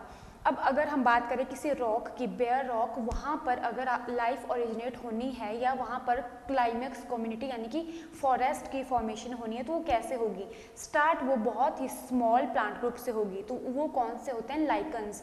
लाइकन्स क्या करते हैं, वो एसिड रिलीज करते हैं। एसिड रिलीज करेंगे तो वो रॉक्स को डिजोल्व करेंगे एंड वहाँ पर फॉर्मेशन करेंगे किसकी, सॉइल की। सॉइल की फॉर्मेशन होगी तो जो स्मॉल प्लांट ग्रुप्स होंगे जैसे कि ब्रायोफाइट्स, टेरिडोफाइट्स, उनकी क्या है, वहाँ पर धीरे धीरे करके उनकी फॉर्मेशन होगी। फिर वो एक दूसरे को रिप्लेस करते जाएंगे, उससे हमारे पास बड़े प्लांट ग्रुप वहाँ पर बनेंगे और धीरे धीरे करके वो वहाँ पर फॉर्मेशन हो जाएगी एक फॉरेस्ट की, जिसे हम बोलते हैं क्लाइमेक्स कम्युनिटी। बट ये चीज़ होने में बहुत ही ज़्यादा समय लगता है, ये बहुत जल्दी होने वाली चीज़ नहीं है, तो इसलिए उनको हम बोलते हैं क्या, पायनियर स्पीशीज़। जैसे कि एक इसी में हमने एक क्वेश्चन में पढ़ा था कि अगर हम पॉन्ड की बात करें, मतलब वाटर सक्सेशन की बात करें, वहाँ पर पायनियर स्पीशीज़ कौन होते हैं, वहाँ पर पायनियर स्पीशीज़ होते हैं हमारे जो फाइटोप्लैंक्टन्स होते हैं। वो फाइटोप्लैंक्टन जब आगे आगे करके उस कम्युनिटी को रिप्लेस करते हैं तो वो फॉर्मेशन करते हैं किसकी, रूटेड सबमर्ज्ड प्लांट्स की, और वो आगे चलकर बनाते हैं फ्री फ्लोटिंग, फिर read, swamp, Marsh मीडो, scrub stage. ये सारी स्टेजेस क्या करती हैं, ये फिर आगे चलकर बनाती रहती है, कम्युनिटी रिप्लेस होती रहती है और फाइनली क्लाइमेक्स कम्युनिटी बनती है। सो इसका आंसर हो गया पायनियर स्पीशीज़।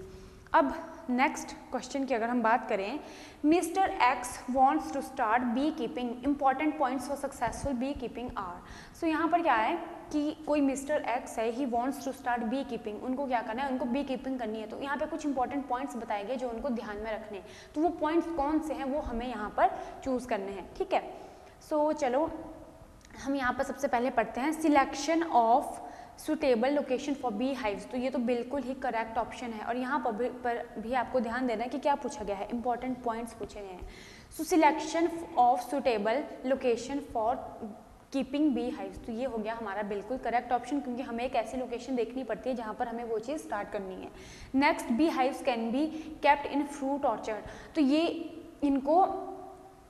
ये चीज़ भी बहुत इंपॉर्टेंट है। क्यों, क्योंकि जहाँ पर फ्लावर्स होंगे, फ्रूट्स होंगे, वहीं पर क्या है, वो जो बीज होंगी वो क्या करेंगी, जो हनी बीज होंगी वो वहीं पे ज़्यादा घूमेंगी और वो क्या करेंगी, वो वहाँ से अपना नेक्टर लेंगी, और साथ में जो फ्लावर्स होंगे उनमें वो किस में हेल्प करेगी, पॉलिनेशन में हेल्प करेगी। तो ये भी हमारा हो गया बिल्कुल राइट आंसर। अब थर्ड, अगर हम सी की बात करें, कैचिंग एंड हाइविंग ऑफ स्वॉर्म्स, अब इसका क्या मतलब हुआ, ये ऑप्शन भी हमारी बिल्कुल यहाँ पर सही है। बट अगर आप डी ऑप्शन और ई ऑप्शन को देखो, management of bee hives during rainy season, तो ये ऑप्शन गलत है, क्योंकि सिर्फ रेनी सीजन में ही आपको मैनेजमेंट नहीं करनी होती, आपको डिफरेंट सीजन में जो है बी हाइव्स की क्या करनी होती है, मैनेजमेंट करनी होती है। Regular visit bye veterinary doctor is mandatory, तो ये तो गलत ही ऑप्शन है, ऐसा तो कुछ नहीं होता। सो अगर हम देखिए हमारे पास तीन ऑप्शन सही आ गई, ए, बी एंड सी। अब देखिए ए, बी, सी हमारे पास यहाँ पर है। अगर ये डी, ई ऑप्शन हमारी गलत है तो यहाँ पर आप इससे भी पता लगा सकते थे कि इन तीनों ही ऑप्शन में जो हमारे पास ई है, तो ये तो सीधे सीधे से गलत हो गई, ठीक है। अब चलो नेक्स्ट क्वेश्चन पर।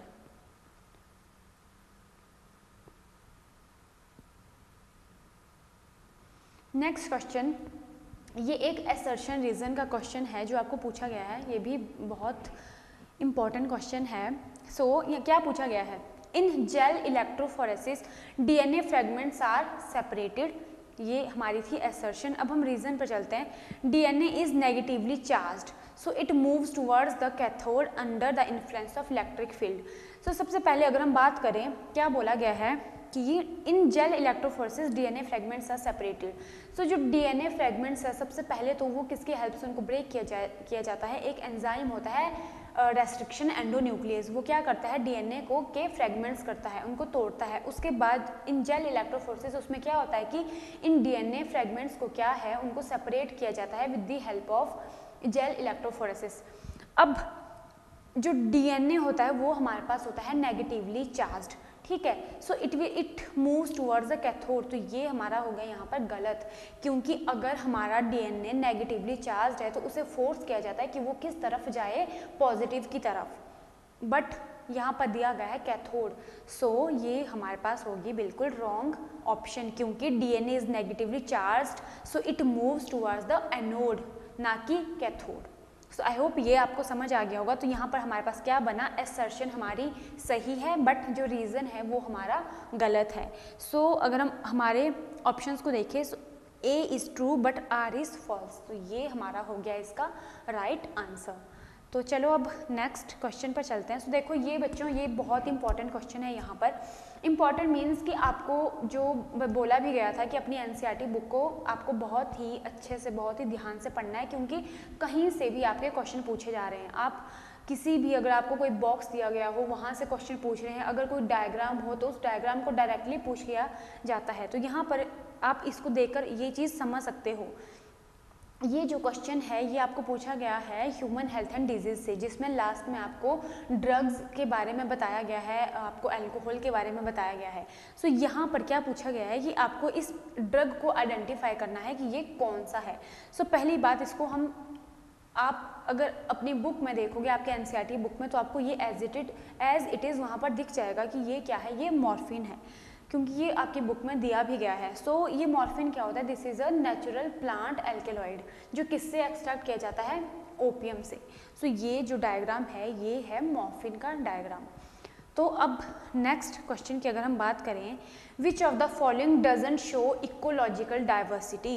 तो देखो यहाँ पर ये क्वेश्चन आपको पूछा गया है किस चैप्टर से, बायोडाइवर्सिटी एंड कंजर्वेशन। हमने इस चैप्टर से ही एक ऑलरेडी क्वेश्चन पढ़ लिया था थोड़ा टाइम पहले। वहाँ पर आपको एक एग्जाम्पल दिया गया था किसी प्लांट का, जिसका क्या नाम था, रॉवुल्फिया वोमिटोरिया। ये जो है, ये ऑप्शन जो यहाँ पर है, ये हम ऑलरेडी उस क्वेश्चन में पढ़ चुके हैं। वहाँ पर क्या पूछा गया था कि ये किसका एग्जाम्पल है, मतलब ये कौन से लेवल में आता है, इकोलॉजिकल लेवल में आता है, स्पीशीज लेवल में आता है, ये जेनेटिक लेवल में आता है।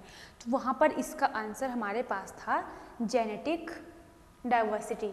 बट इस क्वेश्चन में पूछा गया है कि इनमें से कौन सा इकोलॉजिकल डाइवर्सिटी के अंदर नहीं आता, ये इनमें से कौन सा इकोलॉजिकल डाइवर्सिटी को शो नहीं करता। तो वो यही है, क्योंकि ये किसको शो करता है, जेनेटिक डाइवर्सिटी को।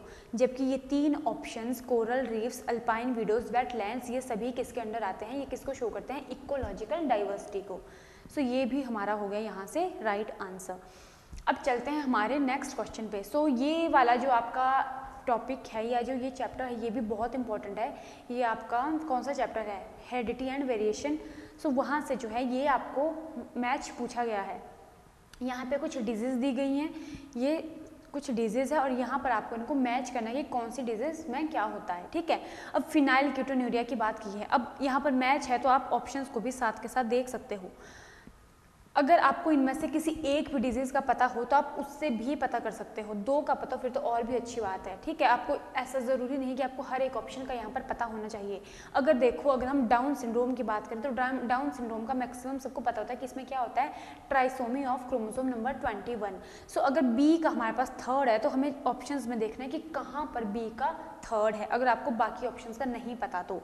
सो बी का थर्ड हमारे पास ये गलत हो गया, ये गलत हो गया, बी का थर्ड इन दो ऑप्शंस में है। अब इसका मतलब इन दोनों में से ही कोई हमारा क्या है, हमारा राइट आंसर है। अब चलो टर्नर सिंड्रोम पे चलते हैं।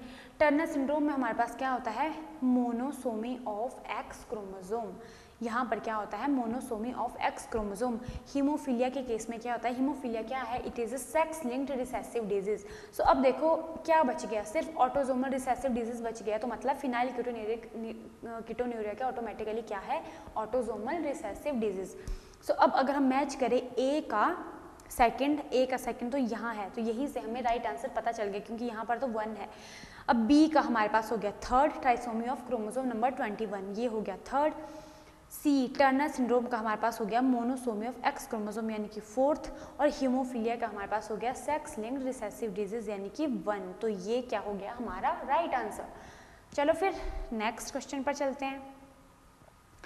Next question is the first restriction endonuclease isolated was. तो ये भी एक बहुत इंपॉर्टेंट क्वेश्चन है जो आपको पता होना चाहिए। पहली बात तो रेस्ट्रिक्शन एंडोन्यूक्लियस होते क्या हैं। सो रेस्ट्रिक्शन एंडोन्यूक्लियस जो है वो एंजाइम होते हैं जो क्या करते हैं, जो डीएनए को ब्रेक करते हैं स्पेसिफिक पोजीशन से। सो यहाँ पर आपको पूछा गया कि जो फर्स्ट रेस्ट्रिक्शन एंडोन्यूक्लियस था वो कौन सा था। So first restriction endonuclease isolated was HindII, और इसको कहाँ से जो है आइसोलेट करा था, हीमोफिलस इन्फ्लुएंजा से। ठीक है, तो इसमें क्या होता है कि ये भी जो है डीएनए को क्या करता है, एक स्पेसिफिक पोजीशन से क्या करता है, ब्रेक करता है। सो इसका आंसर हो गया सी। अब चलते हैं नेक्स्ट क्वेश्चन पे। Which of the following are true caused due to inbreeding depression. इनमें से कौन सा जो है वो ट्रू है, caused due to inbreeding depression. अब देखो इनब्रीडिंग डिप्रेशन, सबसे पहले इनब्रीडिंग की बात करें तो क्या होता है, इनब्रीडिंग इज ए ब्रीडिंग जो बहुत ही क्लोजली रिलेटेड ऑर्गेनिजम्स के बीच होती हैं, या क्या होती है जो क्लोजली रिलेटेड ऑर्गेनिजम्स होंगे उनमें बार बार जब ब्रीडिंग होगी तो वो क्या कॉज करते हैं, वो इनब्रीडिंग डिप्रेशन को कॉज करते हैं। अब इससे हमारे पास होता क्या है कि जब इनब्रीडिंग होती है तो वो क्या करता है कि जो हार्मफुल हमारे पास जीन्स होती है वो क्या करता है, उनको क्या करता है, उनको हमारे पास शो करता है। और दूसरा ये किस में हेल्प करता है, प्योर लाइंस में। अगर हमें प्योर हमें वैरायटी चाहिए, मतलब उन ऑर्गेनिज्म की अगर हमें प्योर जीन चाहिए तो वो हम कैसे ले सकते हैं, इनब्रीडिंग के थ्रू। तो यहाँ पर क्या हमें देखना है कि कौन सी स्टेटमेंट जो है यहाँ पर जो है वो कैसी है, वो ट्रू है। ठीक है, तो चलो एक एक करके हम इनको पढ़ते हैं। सो सबसे पहले अगर हम बात करें it reduces fertility and productivity, तो ये जो ऑप्शन है ये हमारे पास बिल्कुल सही ऑप्शन है, क्योंकि अगर हमारे पास बार बार हम इनब्रीडिंग करते रहे, क्लोजली रिलेटेड ऑर्गेनिज्म के बीच अगर मीटिंग होती रहे तो वहाँ पर क्या होगा, वहाँ पर वो जो है फर्टिलिटी और प्रोडक्टिविटी को क्या करेंगे, उनको डिक्रीज करेंगे। अब इसको डिक्रीज करेंगे तो इसको हम क्या नाम देते हैं, इसी को हम नाम देते हैं inbreeding depression.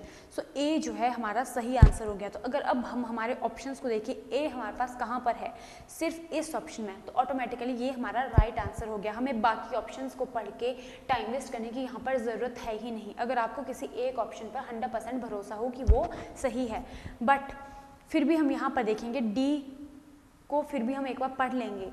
Increase productivity inbreed population, so this is right, ये यहाँ पर बिल्कुल सही है। Helps to evolve a hybrid in any animal, तो ये ऑप्शन बिल्कुल गलत है। Helps in accumulation of inferior genes, ये भी गलत है, क्योंकि ये क्या करता है, ये helps to evolve hybrid, this helps in accumulation of superior genes, ना कि inferior genes. Retention of less desirable gene, ये भी गलत है। सो इसका आंसर हमारे पास क्या हो गया, ए एंड डी। अब हम चलते हैं हमारे नेक्स्ट क्वेश्चन पे।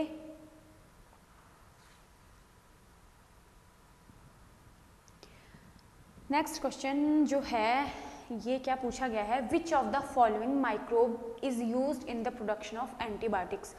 सो एंटीबायोटिक्स हमारे पास क्या होती है कि जो एक चीज़ आपको पता हो कि जो माइक्रोब्स होते हैं वो क्या करते हैं, वो डिफरेंट प्रोडक्ट्स बनाने में क्या है, हमारी हेल्प करते हैं। उनमें से एक है एंटीबायोटिक्स। तो एंटीबायोटिक्स बनाने में भी माइक्रोब जो है अपना रोल प्ले करते हैं। और अगर हम एंटीबायोटिक्स की बात करें, ये क्या होती हैं, तो ये क्या करती हैं, दीज आर केमिकल जो क्या करते हैं, जो दूसरे हार्मफुल माइक्रो ऑर्गेनिजम्स होते हैं उनकी ग्रोथ को क्या करते हैं, रिटार्ड करते हैं। ठीक है, इसको हम बोलते हैं antibiotics, means against life of harmful organisms या जो पैथोजेंस होते हैं। तो यहाँ पर पूछा गया है कि विच of the following microbe is used in the production of antibiotic. तो सबसे पहले फर्स्ट ऑप्शन की अगर हम बात करें, यहाँ पर है पेनिसिलियम नोटेटम। सो ये बिल्कुल सही है, क्योंकि जो हमारे पास फर्स्ट एंटीबायोटिक भी बनी थी वो भी हमारे पास कौन सी थी, पेनिसिलिन, और उसको किससे एक्सट्रैक्ट करा था, पेनिसिलियम नोटेटम। ये क्या है, एक फंगस है। सो ये हमारा बिल्कुल राइट है। अगर हम ए ढूंढे तो ए यहाँ पर कहाँ है? अब देखो सबसे इजी काम तो यही है कि सभी ऑप्शन को पढ़ने की ज़रूरत है ही नहीं। अगर ए आपको पता है बिल्कुल सही है तो यहाँ पर हो गया ए, बाकी किसी ऑप्शन में ए नहीं है तो ये हमारी होगी गलत ऑप्शन। अगर हम बात करें बी क्या है? स्ट्रेप्टोमाइसिस, तो ये भी हमारे पास बिल्कुल सही आंसर है क्योंकि ये भी क्या करता है? एंटीबायोटिक्स के फॉर्मेशन में हेल्प करता है। बाकी के ऑप्शंस हमारे पास हो गई गलत। तो अब हम चलते हैं हमारे नेक्स्ट क्वेश्चन पर। Select the correct statement from the following. तो यहाँ पर भी क्या है, आपको क्या पूछा गया है, ये चीज़ आपको हमेशा ध्यान रखनी है, करेक्ट। यहाँ पर भी करेक्ट पूछा गया है तो अब आपको पढ़नी है जो आपको लग रहा है कि यहाँ पर करेक्ट ऑप्शन जो है आपके पास हो सकती है। सो अब देखो फर्स्ट ऑप्शन पर चलते हैं। The presence of thymine at the place of uracil gives more stability to DNA. This is the right option, क्योंकि क्या होता है, एक चीज़ आपको ऑलरेडी पता होगी या नहीं भी पता, जो डीएनए होता है वो क्या होता है, वो लेस रिएक्टिव होता है एंड मोर स्टेबल होता है। किससे? आरएनए से, यानी कि लेस रिएक्टिव और मोर स्टेबल। तो जो थायमिन होता है, प्रेजेंस ऑफ थायमिन, अब अगर हम बात करें आरएनए की, आरएनए के केस में हमारे पास होता है यूरासिल, जबकि उसकी जगह डीएनए में होता है thymine. So it is also the reason कि जो डीएनए है वो मोर स्टेबल होता है आरएनए से। Next, both nucleic acid that is DNA and RNA mutate. तो ये भी बिल्कुल करेक्ट ऑप्शन है क्योंकि ये दोनों क्या है, म्यूटेट करते हैं। C, DNA is dependent on RNA for synthesis of protein. This is also right answer, क्योंकि जो डीएनए होते हैं वो आरएनए पर डिपेंड करते हैं, किसके लिए? प्रोटीन सिंथेसिस के लिए, जबकि आरएनए जो है उनके पास खुद ये चीज़ होती है। अब डी ऑप्शन की बात करें, RNA mutate at slower rate than DNA. So this is, ये हमारी गलत ऑप्शन है क्योंकि RNA mutate at faster rate than DNA, ना कि स्लोअर रेट में। DNA is better genetic material. So ये तो बिल्कुल करेक्ट ऑप्शन होगी क्योंकि डीएनए मोर स्टेबल भी है और लेस रिएक्टिव भी है।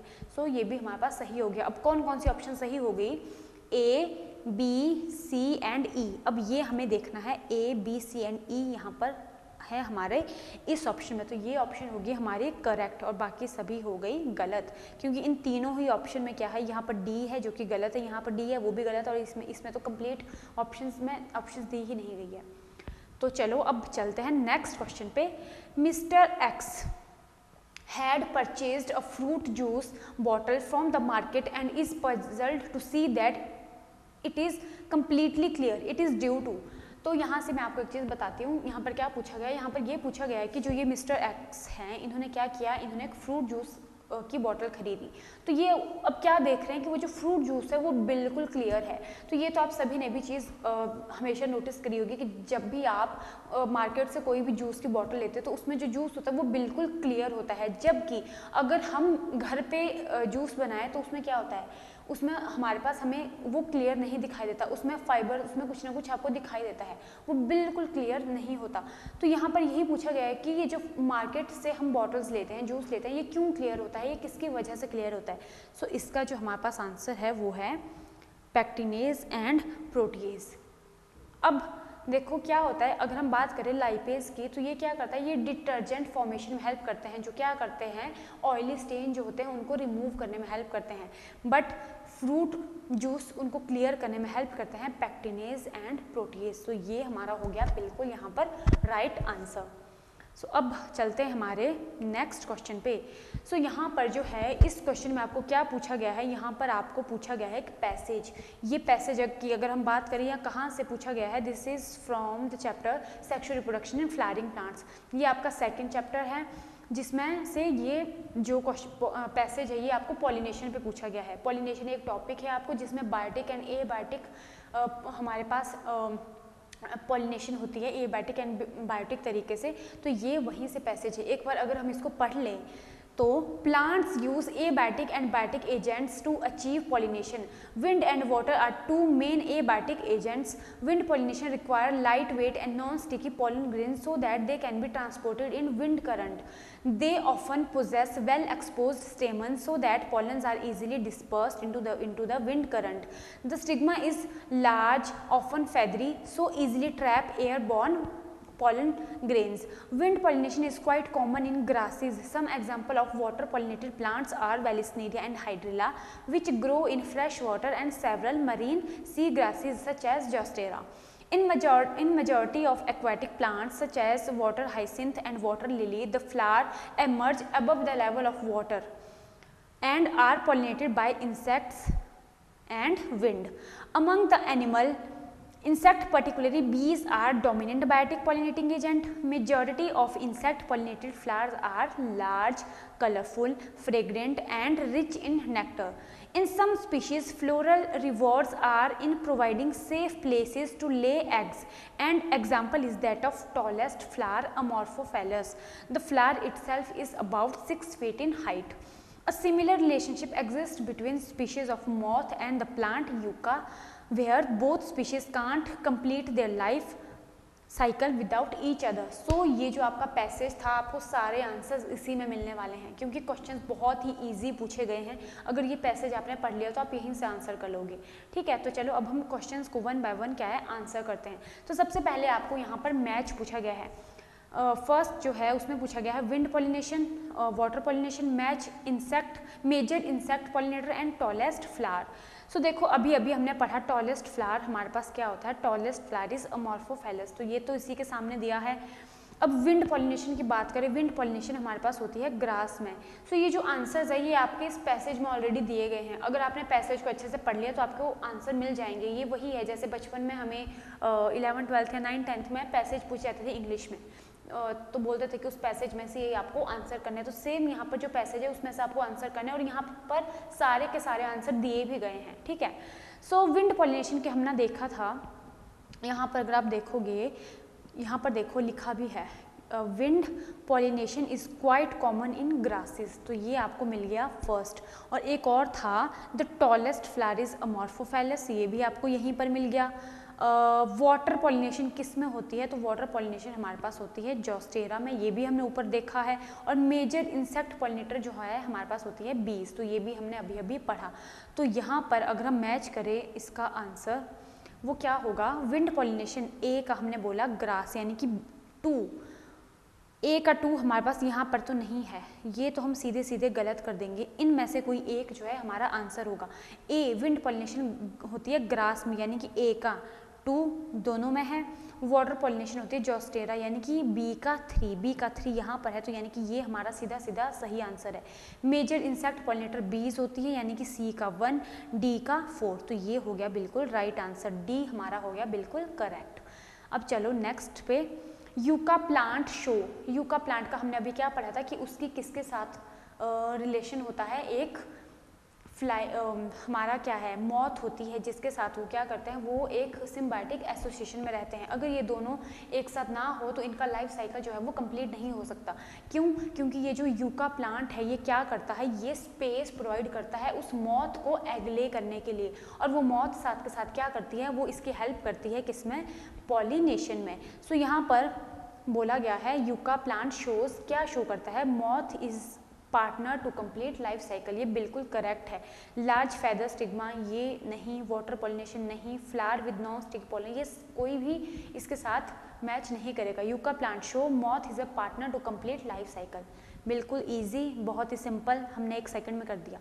Dash is aquatic plant showing insect pollination. अब यहाँ पर पूछा गया है कि कौन से प्लांट्स है एक्वाटिक प्लांट जो क्या करते हैं, इंसेक्ट पॉलिनेशन शो करते हैं.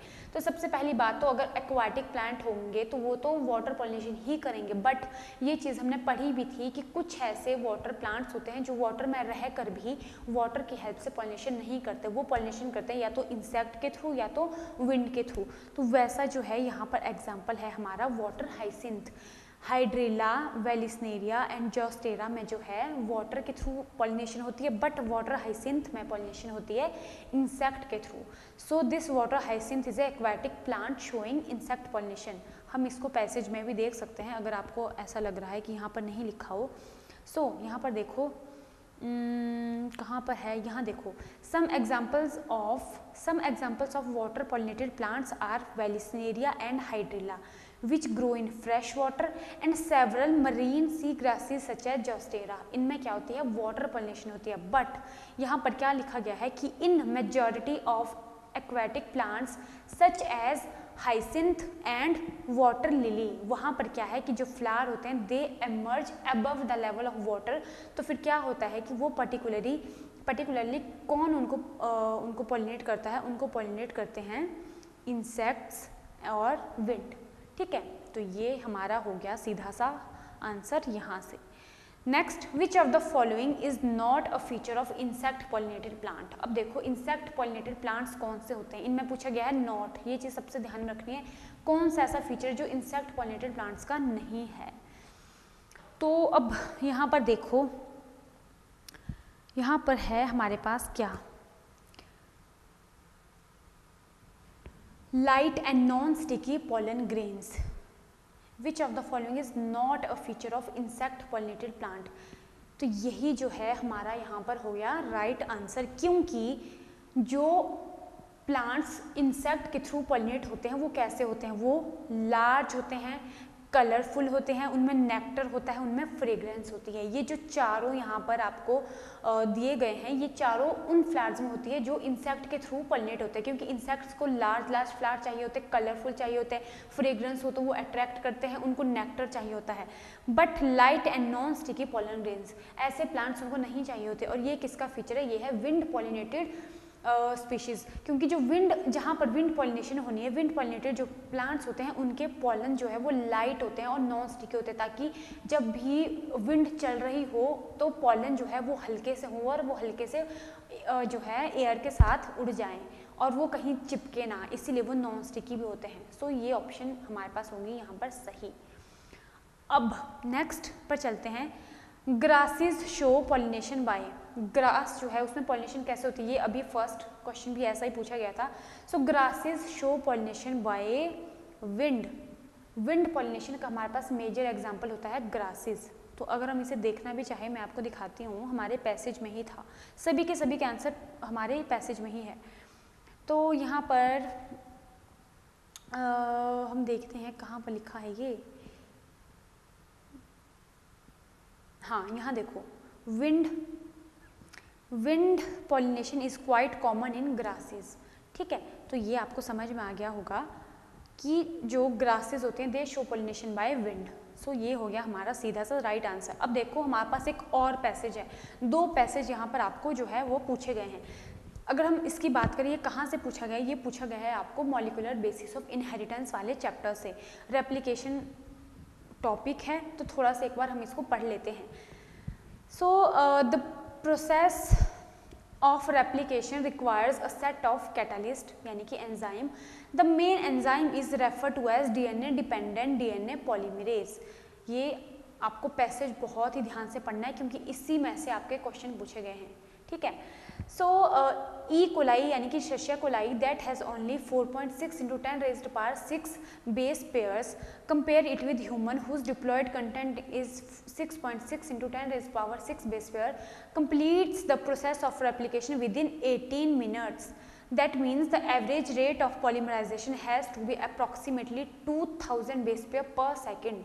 These polymerase also have catalyzed the reaction with high degree of accuracy. Deoxyribonucleoside triphosphate serve dual purpose. In addition to DNA-dependent DNA polymerases, many additional enzymes are required to complete the process of replication with high degree of accuracy.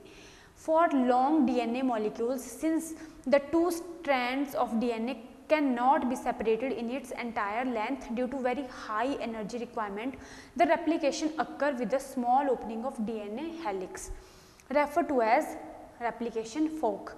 The DNA-dependent DNA polymerase catalyze polymerization only in one direction, that is from 5' to 3'. This creates some additional complications at the replication fork.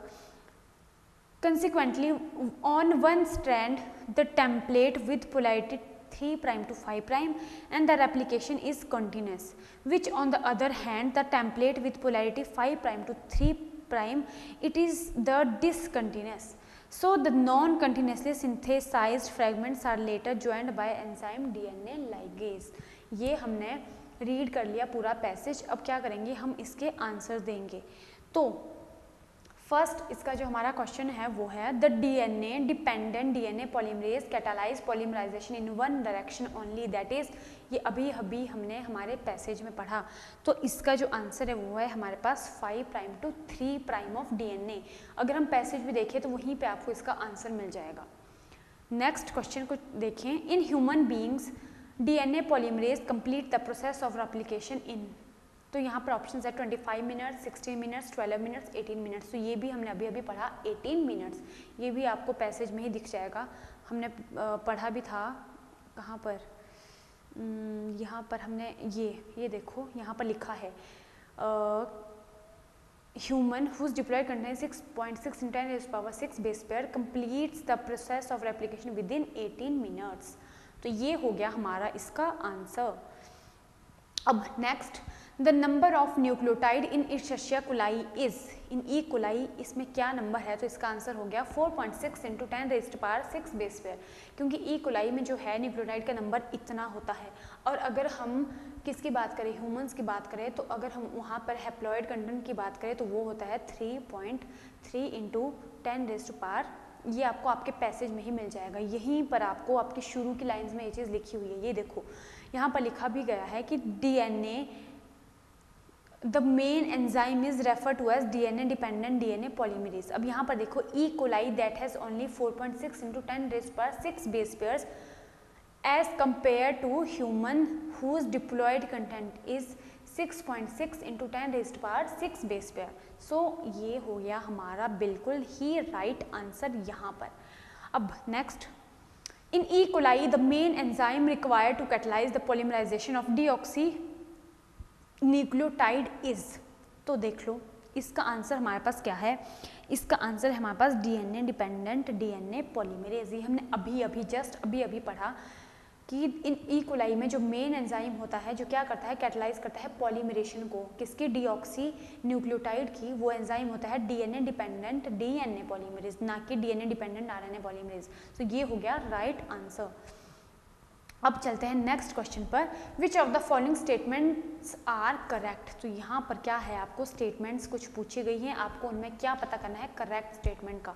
तो ये भी बहुत ही easy question है, क्योंकि आपको statements अगर आप एक दो भी आपको समझ में आ जाए कि कौन सी गलत है कौन सी सही है, तो आप उस बेसिस पे अपनी करेक्ट ऑप्शन जो है वो क्या कर सकते हो, ईजीली, बहुत ही ईजीली जो है उसको पता कर सकते हो।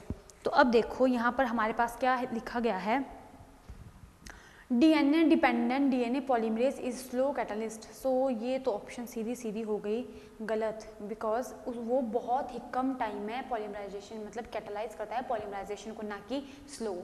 Second, deoxyribo nucleoside triphosphate provide energy for polymerisation.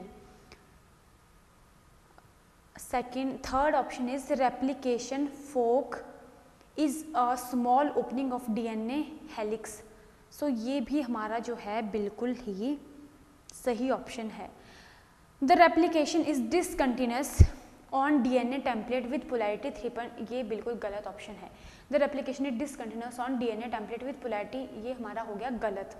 But the replication is continuous on DNA template with polarity 3' to 5'।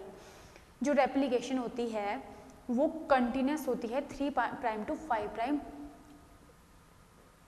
पे, ना कि वो डिसकंटिन्यूअस होती है, इसीलिए ये गलत है और ये हमारे पास है सही। तो यहाँ पर हमारे पास दो ही ऑप्शन सही है, वो है कौन सी, सी और ई। सो सी एंड ई हमारे पास यहाँ पर दिया गया है, सो इसलिए C and E are right options. बाकी के ऑप्शन जो है वो सारी के सारी क्या है हमारे पास गलत ऑप्शंस है, तो इसलिए ये हो गया हमारा राइट आंसर। सो स्टूडेंट्स, ये था हमारा आज का पेपर जो हमने सॉल्व करा, जो हमारे सीयूटी एग्ज़ाम में एक बायोलॉजी का पेपर था। तो आई होप ये पूरा पेपर हमने सॉल्व करके आपको हेल्प मिली होगी।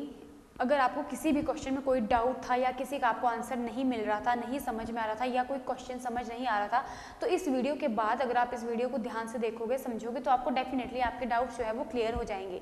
तो ऐसे ही आगे भी अगर आपको बाकी के पेपर्स देखने हैं या आपको कोई भी हेल्प चाहिए, तो आप जो है हमारे चैनल को सब्सक्राइब कर सकते हो और जो आने वाली वीडियोस है उनसे जो है अपने डाउट्स क्लियर कर सकते हो। तो आई होप ये वाला जो पूरा लेक्चर है ये आपको अच्छे से समझ में आया होगा। बाकी अब हम मिलते हैं हमारी नेक्स्ट वीडियोस में, नेक्स्ट क्लासेस में हमारे न्यू टॉपिक्स के साथ। तब तक के लिए बाय बाय।